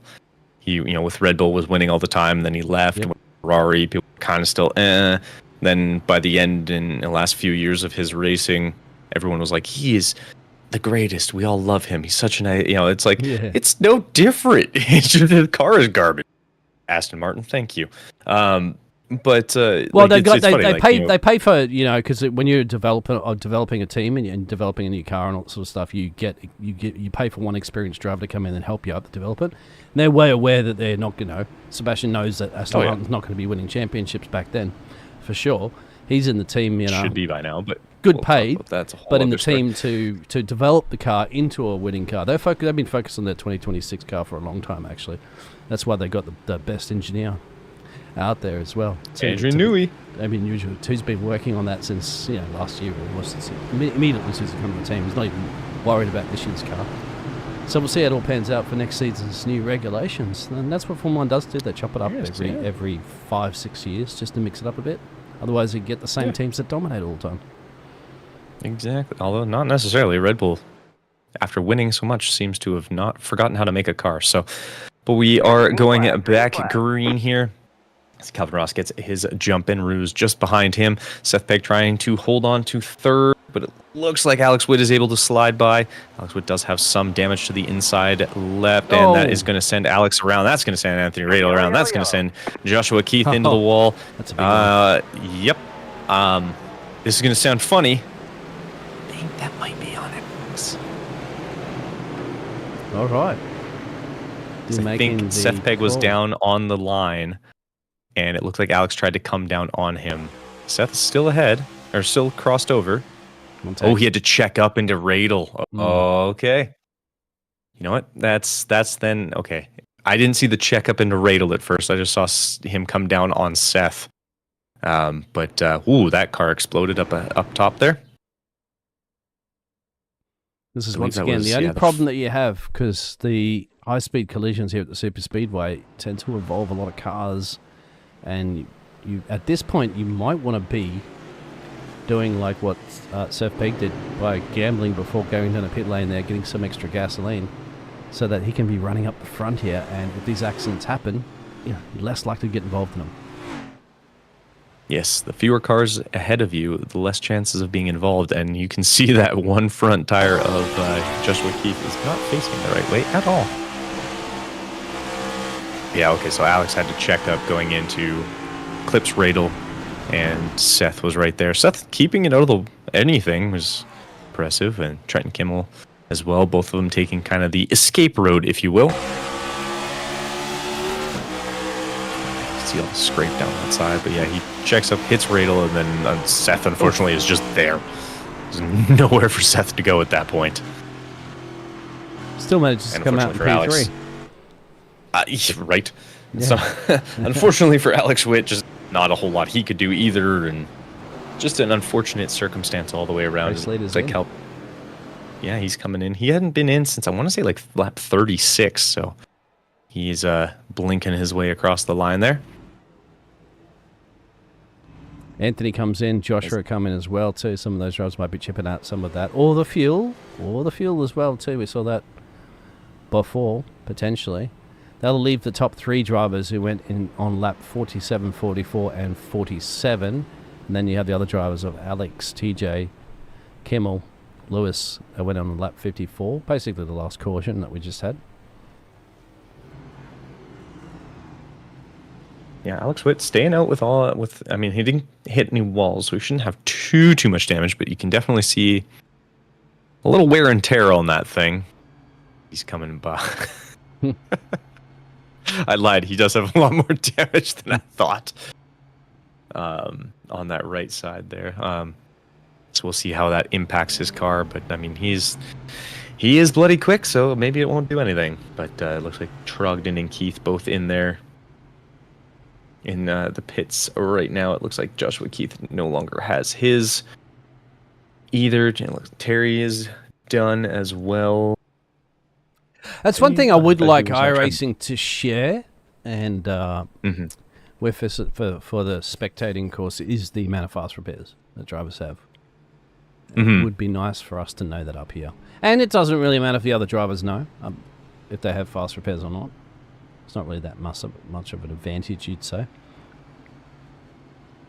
Yeah, very very little you can do with the information of they have fast repair, but and I was incorrect. Terry is still out there, as we just saw him drive by in his office supplies car. Yeah, what's amazing too, Kenton, is the fact that because we've had so many cautions, just about everybody's on the lead lap at the moment, apart from Terry. I don't think he might be in that. Oh no, Terry's going to be joining. He's like four laps down, and he should be able to get a couple of them back if we continue to have more cautions. We're on our 11th caution, boys and girls, ladies and gentlemen. So hopefully at some point, we don't want to be chipping away at this one and only have like 2 laps to sprint out towards the end of the race. We would like to see. I'd like to see 10-lap sprint to the end now, caution free. Yes. To really see the drivers in their pace. Otherwise, it's just going to be the leader is going to have the massive advantage of getting themselves at least a half a second gap, I think, by the time you get down to the backstretch. Generally it happens. If they get themselves a good race start, which most of the time, they've had plenty of practice to do that today. Yes, restarts are definitely. So Billy Cooper asks, okay, I'm lost. How, if someone wrecks, they still get to go back to the front? Just curious because I don't understand. Well, in Alex's case, he did not come in to repair.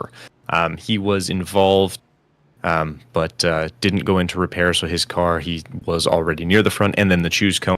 The other issue but the other thing we do have. So Ben and Ruse decided to stay on the inside lane, and because Seth Pegg also stayed down on that inside end of things, that will dictate where Alex chose to go on a high line, so he'll get to move forward. But it also depends on what position you were in at the time of the caution flag coming out.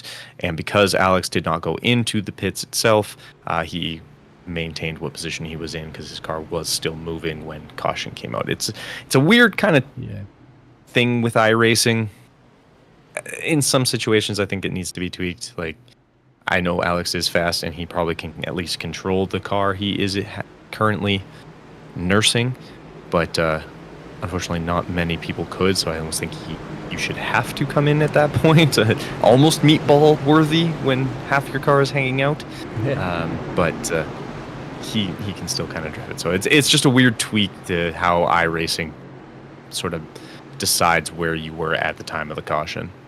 Some leagues will have live race control. Some of the large leagues and stuff like that, and they'll have a manual race control, and so they will actually get on the horn there and tell the drivers to drop back a couple places and switch them around. Mm-hmm. Just depends on. As we are back under green, though. Yep. Yeah, exactly. So with Ben Roos does take the lead, Alex Witt will be trying to chase him down, Seth Pegg and TJ Spainhauer as well. But yeah, it's a weird thing with like just because his car was able to stay on the track and everything like that. So anyone who did pass him at said point of the caution will be told he has to they have to allow him back through. So we'll see how he's able to make that car move. So once, sure, a second or third time. There you go. Got something in the back here too happening. Blake Lewis keeps it though. Yeah. Oh, Calvin Ross as well, but yeah, Blake Lewis, that's his second time saving one that we've seen, but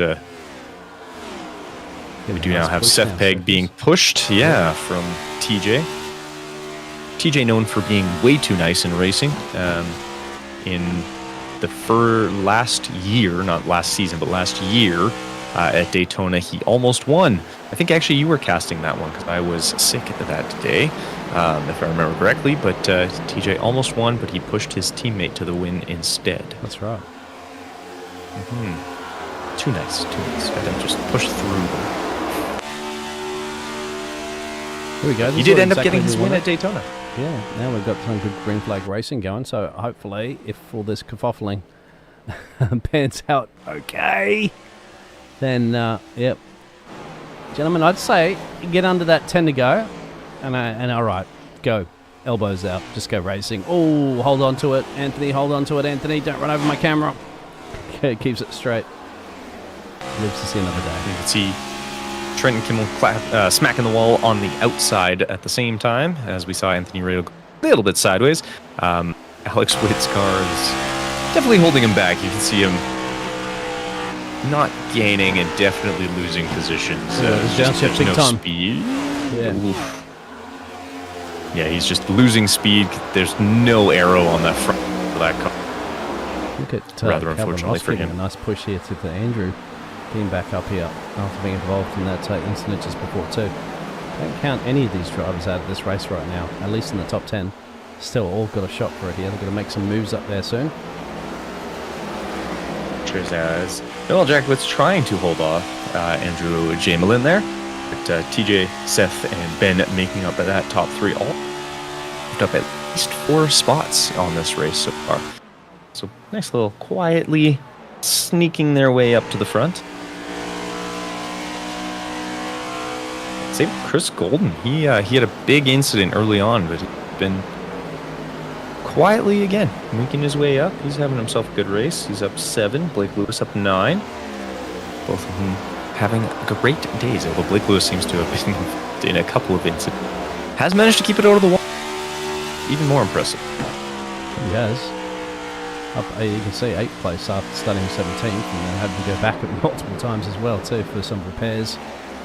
There is a bit of a battle brewing back there of Alex Witt, Joshua, and Daniel trying to fight their way back up. But Ben Ruiz in the lead here by, as they sort of said, about usually it's about half a second after the caution. Now it's over to its second, so just about a second.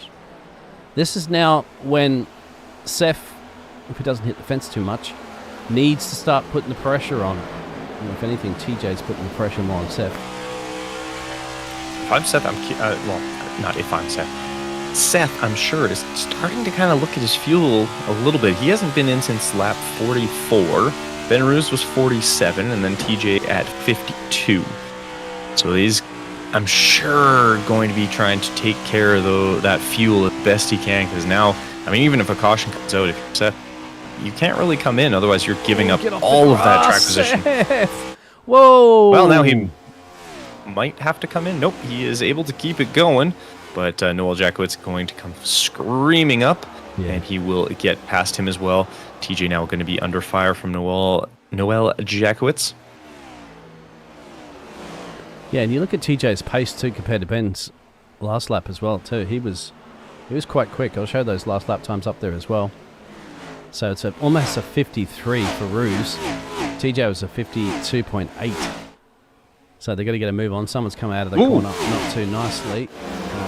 Not sure who that was. It's Radel. Yeah, Anthony Radel there. He's been involved. This is going to get antsy.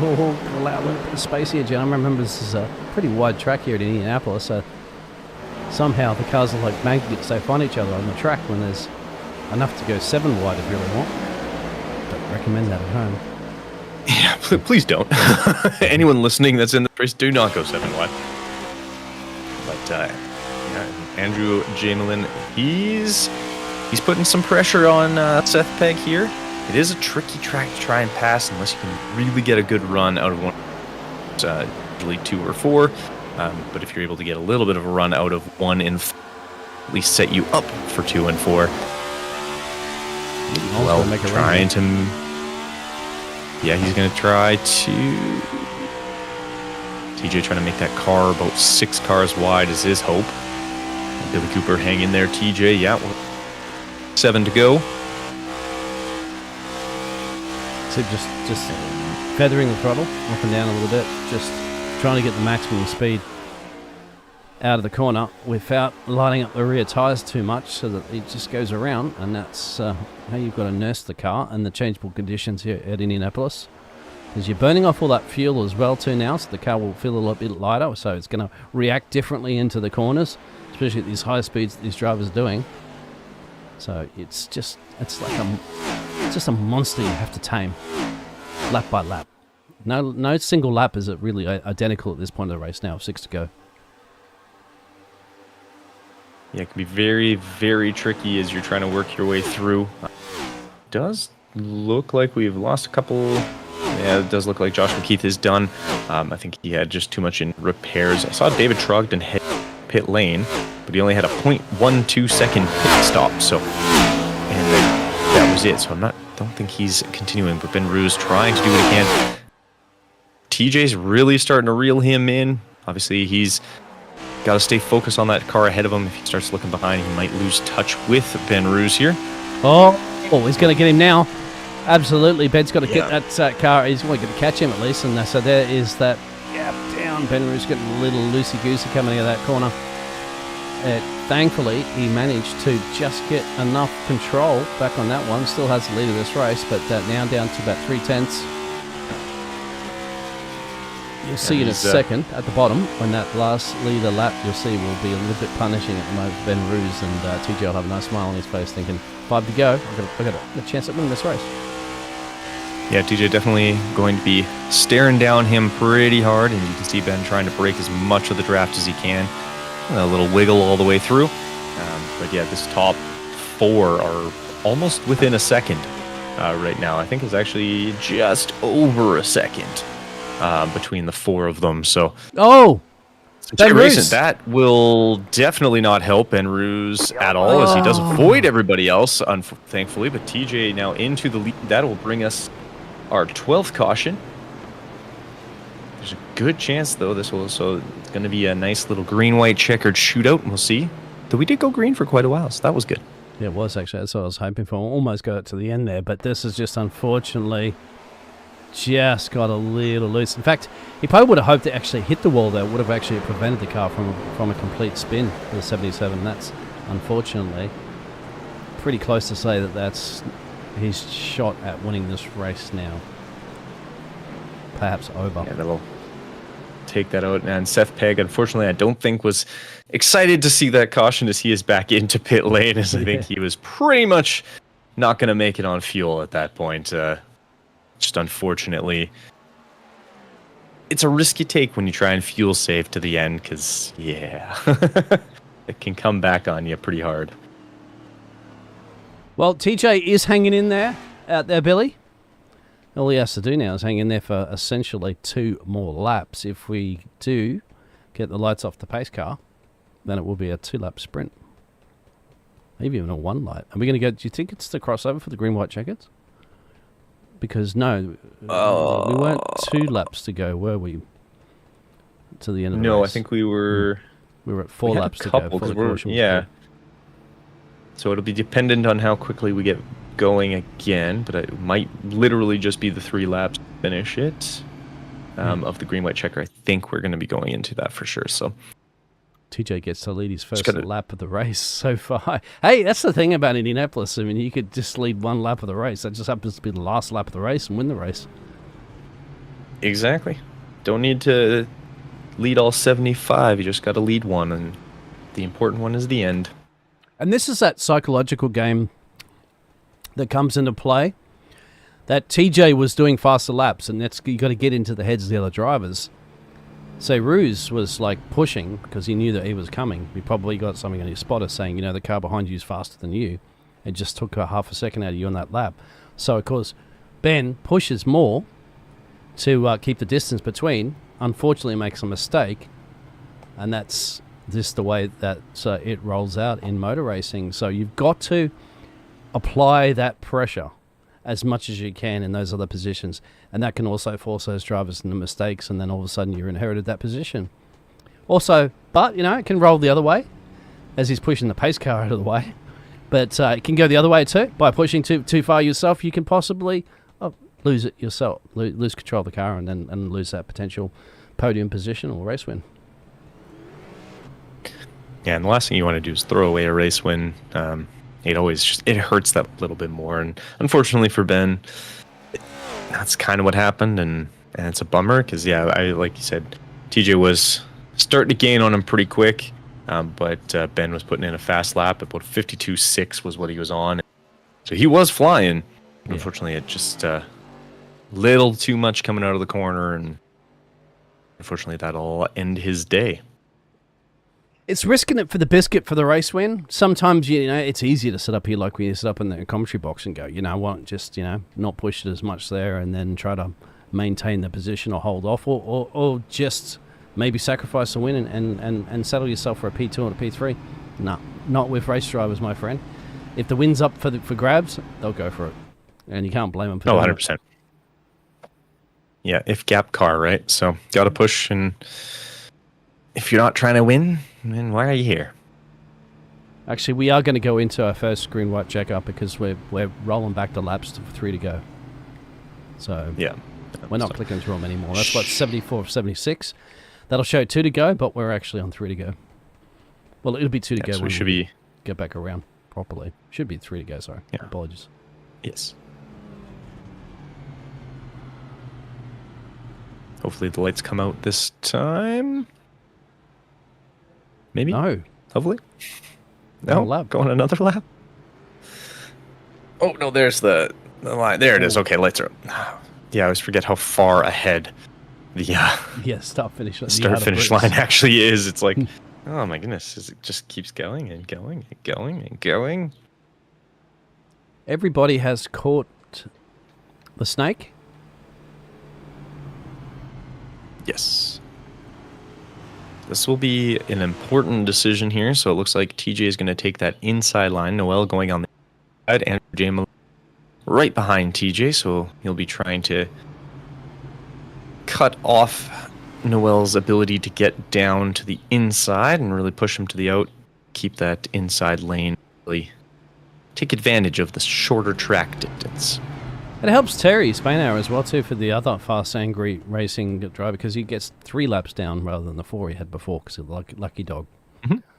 So he'd be happy. A couple more cautions. He'd be like, oh, I'll be back on the lead lap. But he'd be happy to know, of course, that TJ's in the top there for the family.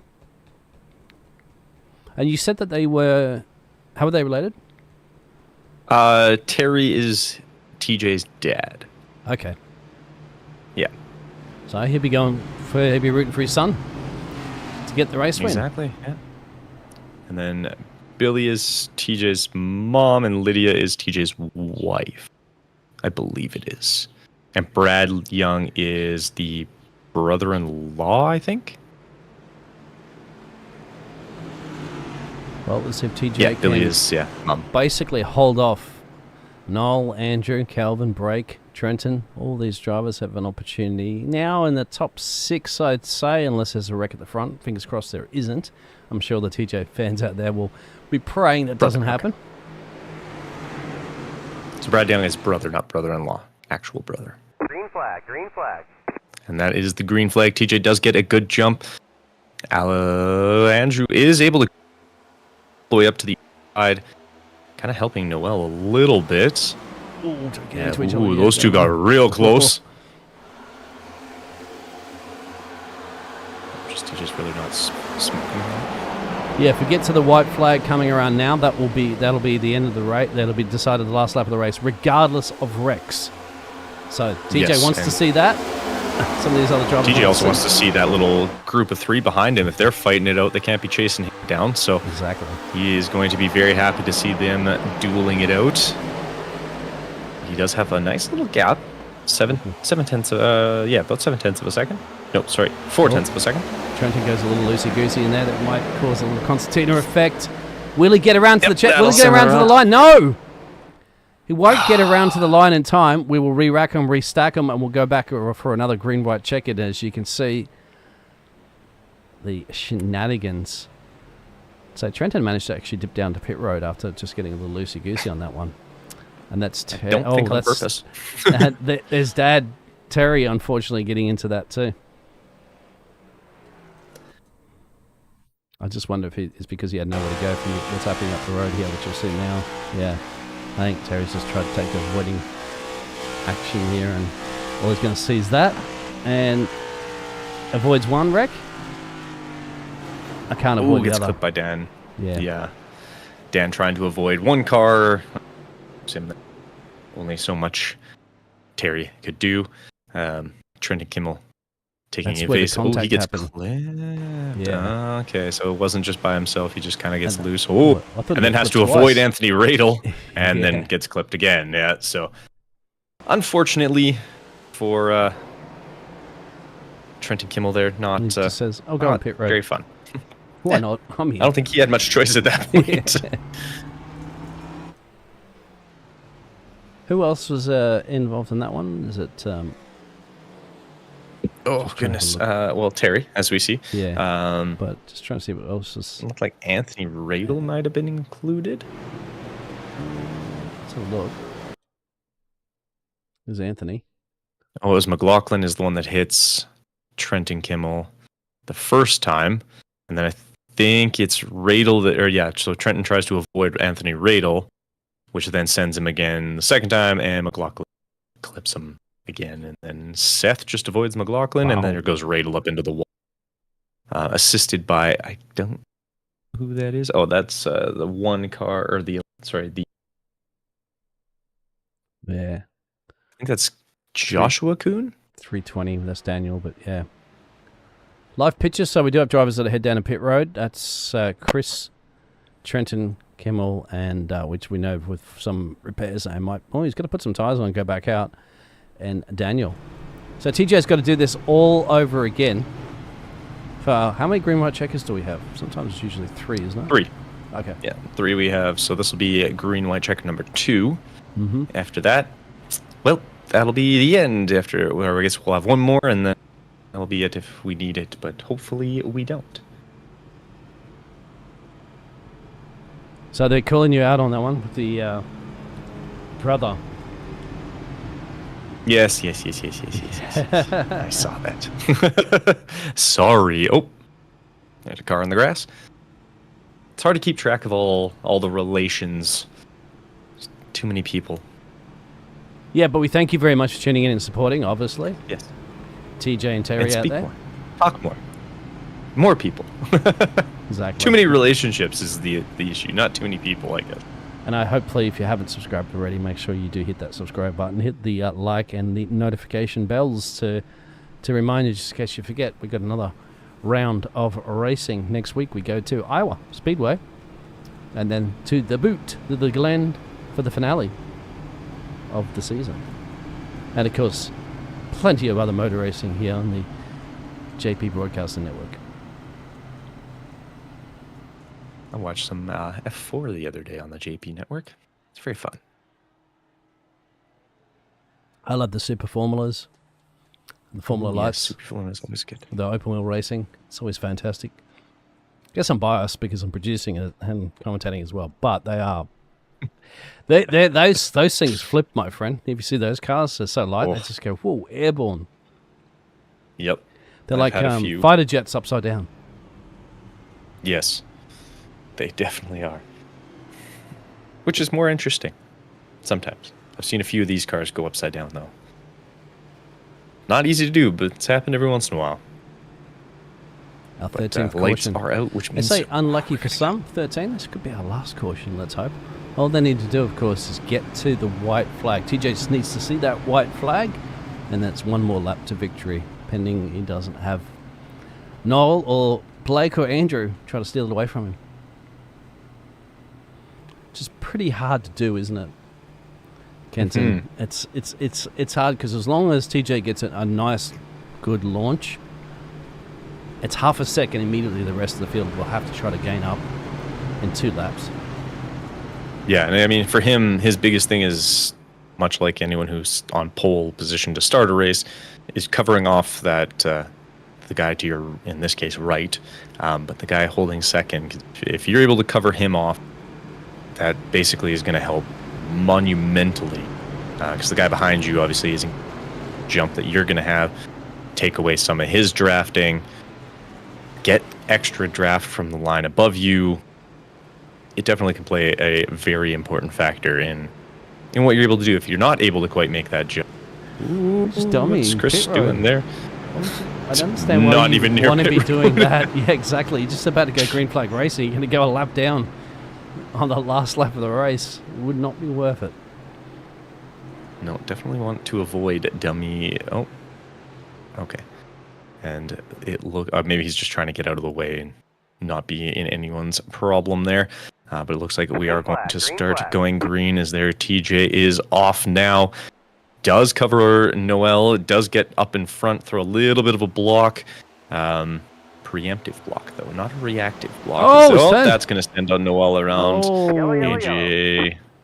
That'll bring out another yellow, and we will head to our final. Ooh, a lot of cars involved in that one. Yeah. And No, that will bring us to our final one. Yep. Oh, Blake just doing donuts. He gets trying to get himself back the right way. It looked like Noel just kind of came down across Andrew, Jamelin there. Yeah. Yeah, just wasn't quite enough space for him to get his car down at the same time. That's unfortunate for Noel, isn't it? Like I was saying, he could have a chance there at getting a race win. But not so much more now. Yeah, a little tougher to get a race win here now, but that'll bring us to our final green-white checker.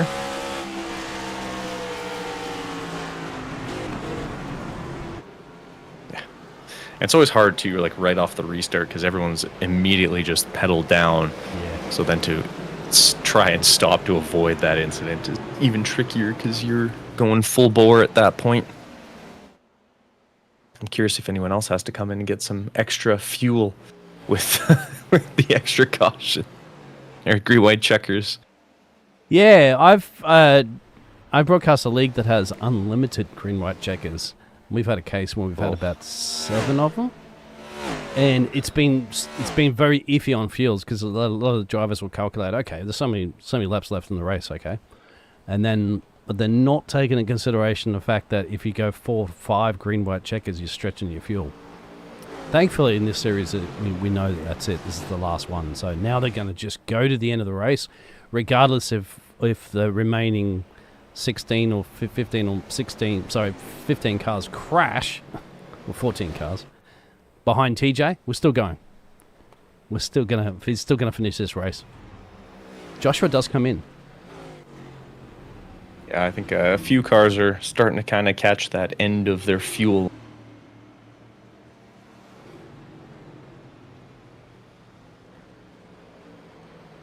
And hopefully we'll catch the end of this race soon too, because we're just over 2 hours. Now sometimes, I'm just going to pop this up for a split second. I know it's a little unprofessional, but it was the only way for me to see. Oh, it's 3 hour race limit, time limit. I just wanted to check that. Sometimes we've had races that have had to end on time and not laps, but we're perfectly good. Yeah, I don't think we're going to crack another hour to complete 2 laps.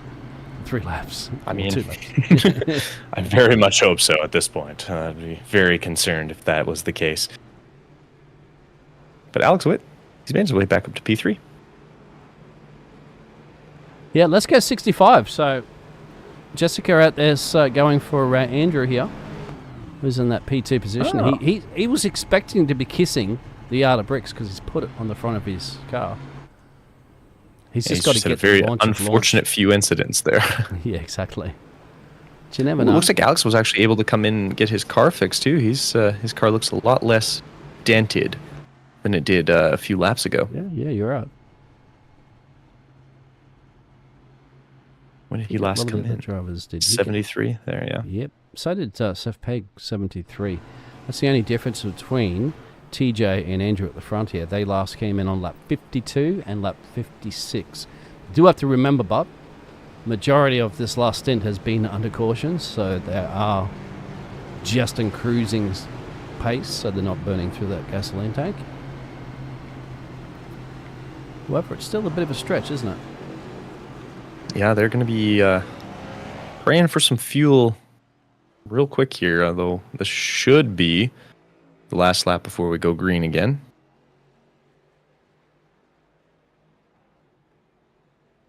Yeah, and there we go as the choose cone happens.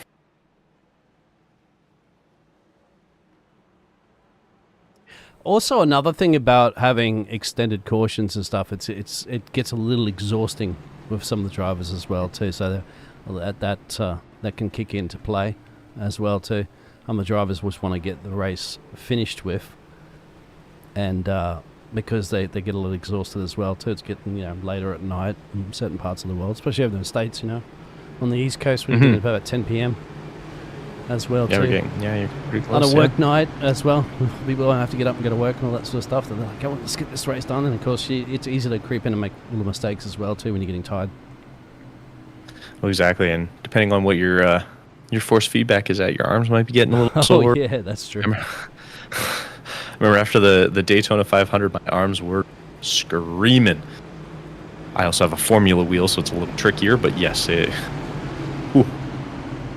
quite not my good. favorite. Like there's a young guy in one of the leagues that I broadcast for. That's he's probably the only one who drives a Formula One wheel, and he's currently I like it. Picked a favorite to win the playoffs that we're coming into. That we're in actually. I kind of like it. It actually, I feel like I have better ability to kind of like, I can use a bunch of buttons to adjust things and make small tweaks while I'm going, but it's just, I don't know, it holds my, I find it easier, but yeah, he rests, he has his hand in the middle of the steering wheel, because of course it's like a rectangle. It's a basic steering wheel, looks like what this track is. And he rests his hand in the middle and just kind of uses one hand to turn into the corners and stuff like that while he's usually leading races. Yeah. I can use just one hand and swap it if I need to rest the other one. It's nice. But we are going to go green for our final green-white checkered flag here. TJ does still have the lead. Andrew Jamelin right behind. If he... big jump. Heavy Chris crash down from fence. Chris in the back there. Not sure what happened there. But TJ does get a good jump. He is going to hold on to the lead. Brennan gets underneath Seth Pegg. Alex Witt coming in. And we do know how fast Alex is, so this could be the big hunt. They've started a little bit of a gap. Is able to get underneath Andrew Jamelin. But Alex Witt right up on there. He's about 10th of a second behind, and he is fast, especially when his car is in one piece and not dented and broken all over the place. that will definitely help. So we got one more corner here to get onto the final lap of our Indianapolis race here. TJ's going to have to feel that pressure. Alex will mount an attack here late, for sure. Will he have enough time? He's only got one lap. That's going to be tricky. He's got the speed. He's right on him, as that is the the white, as this will be the final lap of this race. TJ, a little bit of a slide. Oh! Kind of bullies him out of being able to go all the way up. Alex is going to go around. Is he going to be able to hold him off? Looks like he just holds him off. Going to be the switchback. Alex diving onto the inside. And I think he's already gone by him. Yeah, he got by him without... did TJ run out of fuel? Oh, he's out of fuel! Oh, so much for the fans out there. We do apologise on that one, but TJ has run out of gasoline. That one extra caution lap has cost him the race win. In fact, probably cost him outside that top 10 right now. Alex Witt will take advantage of that situation, and Alex Witt will go on and he will win the Indianapolis race. And there's a bit of kerfuffle on the background as well, too, as they're gasping for positions.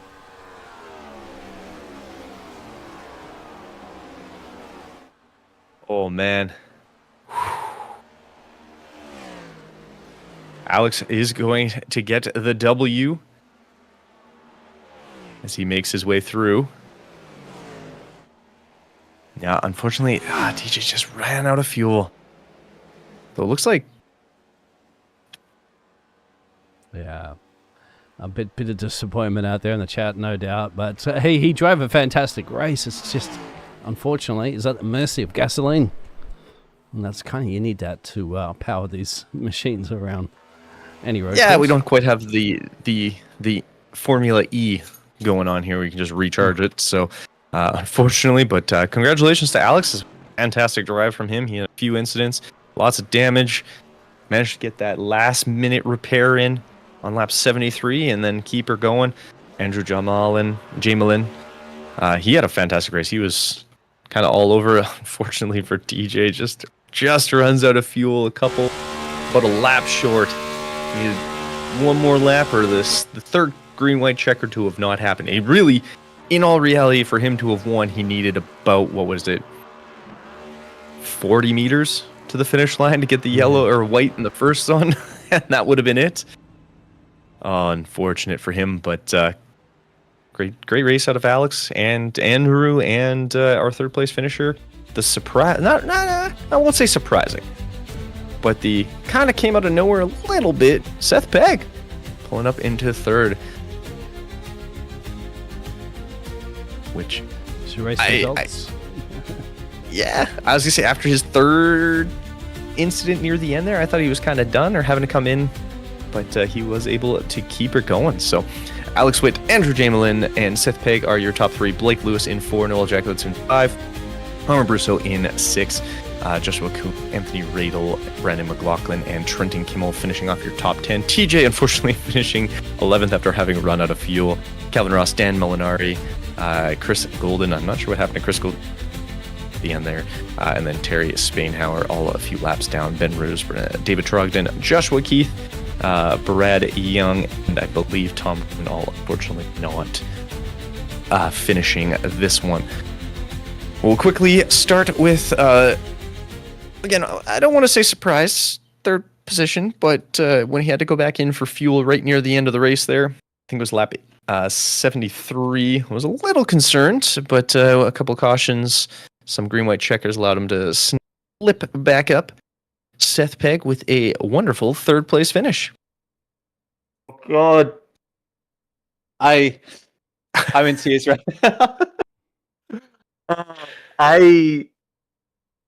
That's my first podium since my dad passed away. Oh, so it means a lot. Obviously, strategy worked well in our favor. I'm sorry, I can't. Obviously, having those tires last, like very late, has really helped us. I'm trying to compose myself. I apologize. The late stop, we nearly made it on fuel, but like there was a caution anyway, so it wouldn't have mattered. Yeah, what a race. Yeah, it was, I mean, yeah, congratulations once again. Like I said, when we saw you go in, we were like, oh no, that's kind of late. And then a couple of obviously cautions definitely helped out, and I was expecting a caution like at about like 3 or 4 laps after the second to last one there before the green white checkers. Calvin was in front of me, he pit, and I was thinking of following him, but I decided not to because I was like, I've still got 8 laps of fuel left. I'll be able to get in at the next caution, but there wasn't another caution until the very end, basically. So nearly screwed us there, but we got it in the end. Yeah, it was a fantastic drive, and once again, yeah, congratulations on P3 and P3. on the fantastic. That's I want to say, is your 3rd podium this year? Something like that. I'm getting there. Like a win has to be inbound soon, right? It's coming. It's coming for sure. It's coming one of these days. Just want to shout out real quick. Shout out Breakfast Club. Shout out Jorge. He doesn't really watch these, but I know I always shout him out anyway. And once again, shout out Dad. Miss you very much. Well, once again, congratulations. We'll hopefully see you again in Iowa next week. Yeah, you will. You'll see me on the top step for sure. Perfect. That's when the win's coming. It's coming. It's coming. All right, catch you later, guys. Yeah, have a good rest of your night. That caught me a little off guard. I felt a little emotional after that. I mean, congratulations to Seth. Woo. Exactly. But with that, we will bring in our second place finisher, Jamelin. It was close. It was real tight. How much fuel did you have near the end there, or were you okay? I was all right. I had about a lap and a half left coming to the line. I definitely hate what happened to TJ. That sucks. I was pulling for him there, and I'm sorry to Noel. I don't know if that was my fault. I haven't checked the replay yet, but that's definitely not how I want to race. But it definitely also does suck that, you know, if I could have just had Alex on that restart, that we probably could have had the win there. But still excited for a P2 regardless. That was a fantastic P2, and I'll put your mind at ease that you had nowhere to go. He just kind of came down on you, and unfortunately, car was still there. So it was not your fault with Noel there. Okay, yeah, he's well aware. Yeah, you literally had nowhere to go at that point. So unfortunate, yes, but one of those things where it's just race incident. Keep moving forward, but a fantastic second place for sure. You definitely had speed on you there. Looked good throughout, and I mean, had a couple of battles back from incidents, and were able to get back to P2. So definitely was an earned P2, not really just a given one. Yeah, after that incident with Molnari and Alex, down in turn 3, I thought we were finished because I mean we were about P15 after that yellow, and I thought we were never gonna come back from that. But then we just kept fighting and going through restarts and passing cars, and ended up back where we started. Yep. No, it was a fantastic race, and once again, congratulations. It was exciting to watch right to the end. You guys definitely didn't leave anything out there for fun. Definitely put everything you could out, and I'm not gonna lie, I dig the brickwork on the car. That looked fantastic as well. Thank you. Yeah, I just wanted to have a nod to the track. I love this place. So yeah. Well, anyone you want to give a shout out before we let you go? Shout out to my family. They're down there watching right now. Armin for giving us these races every week, every Tuesday. I'm just happy to be here. Fantastic. Well, hopefully we'll see you again next week in Iowa, and I'm excited to see what livery you get going for that one. Thank you, guys. Probably will have some corn on it. Sounds perfect. All right. And with that, we will bring in our race winner, who did not have to resort to nefarious tactics, as his nickname would suggest, today to get the win. I won't say lucky. He was definitely putting a lot of pressure on TJ. Good chance he had a shot at him, but fantastic win overall. And I mean, he really had to grind that one out. A few incidents that both not avoidable and not your fault put you back a little bit, but you were able to get a fantastic drive to the end. How did that one feel for you? Yeah, that was a wild race. I definitely would say some luck came into that one. I think the stars had to align with everything that happened during that race. I wasn't too comfortable or confident in my abilities here anyway at the outset, and plus everything that happened, it was just trying to stay alive from that point. Well, and you did manage to stay alive and snake another, not snake, I guess, but collect up another win there for you. I know, everybody's like, oh, that didn't sound right. Didn't snake.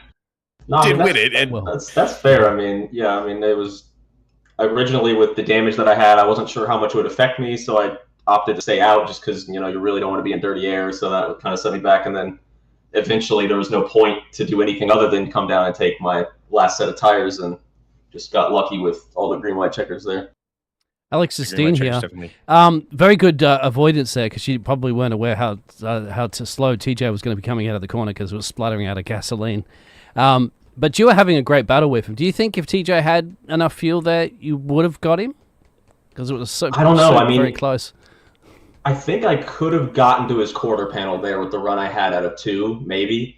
And so it would have just been, I guess if he had gone defensive to the inside of 3, probably not. I don't know if I could have done it around the outside again, but you never really know.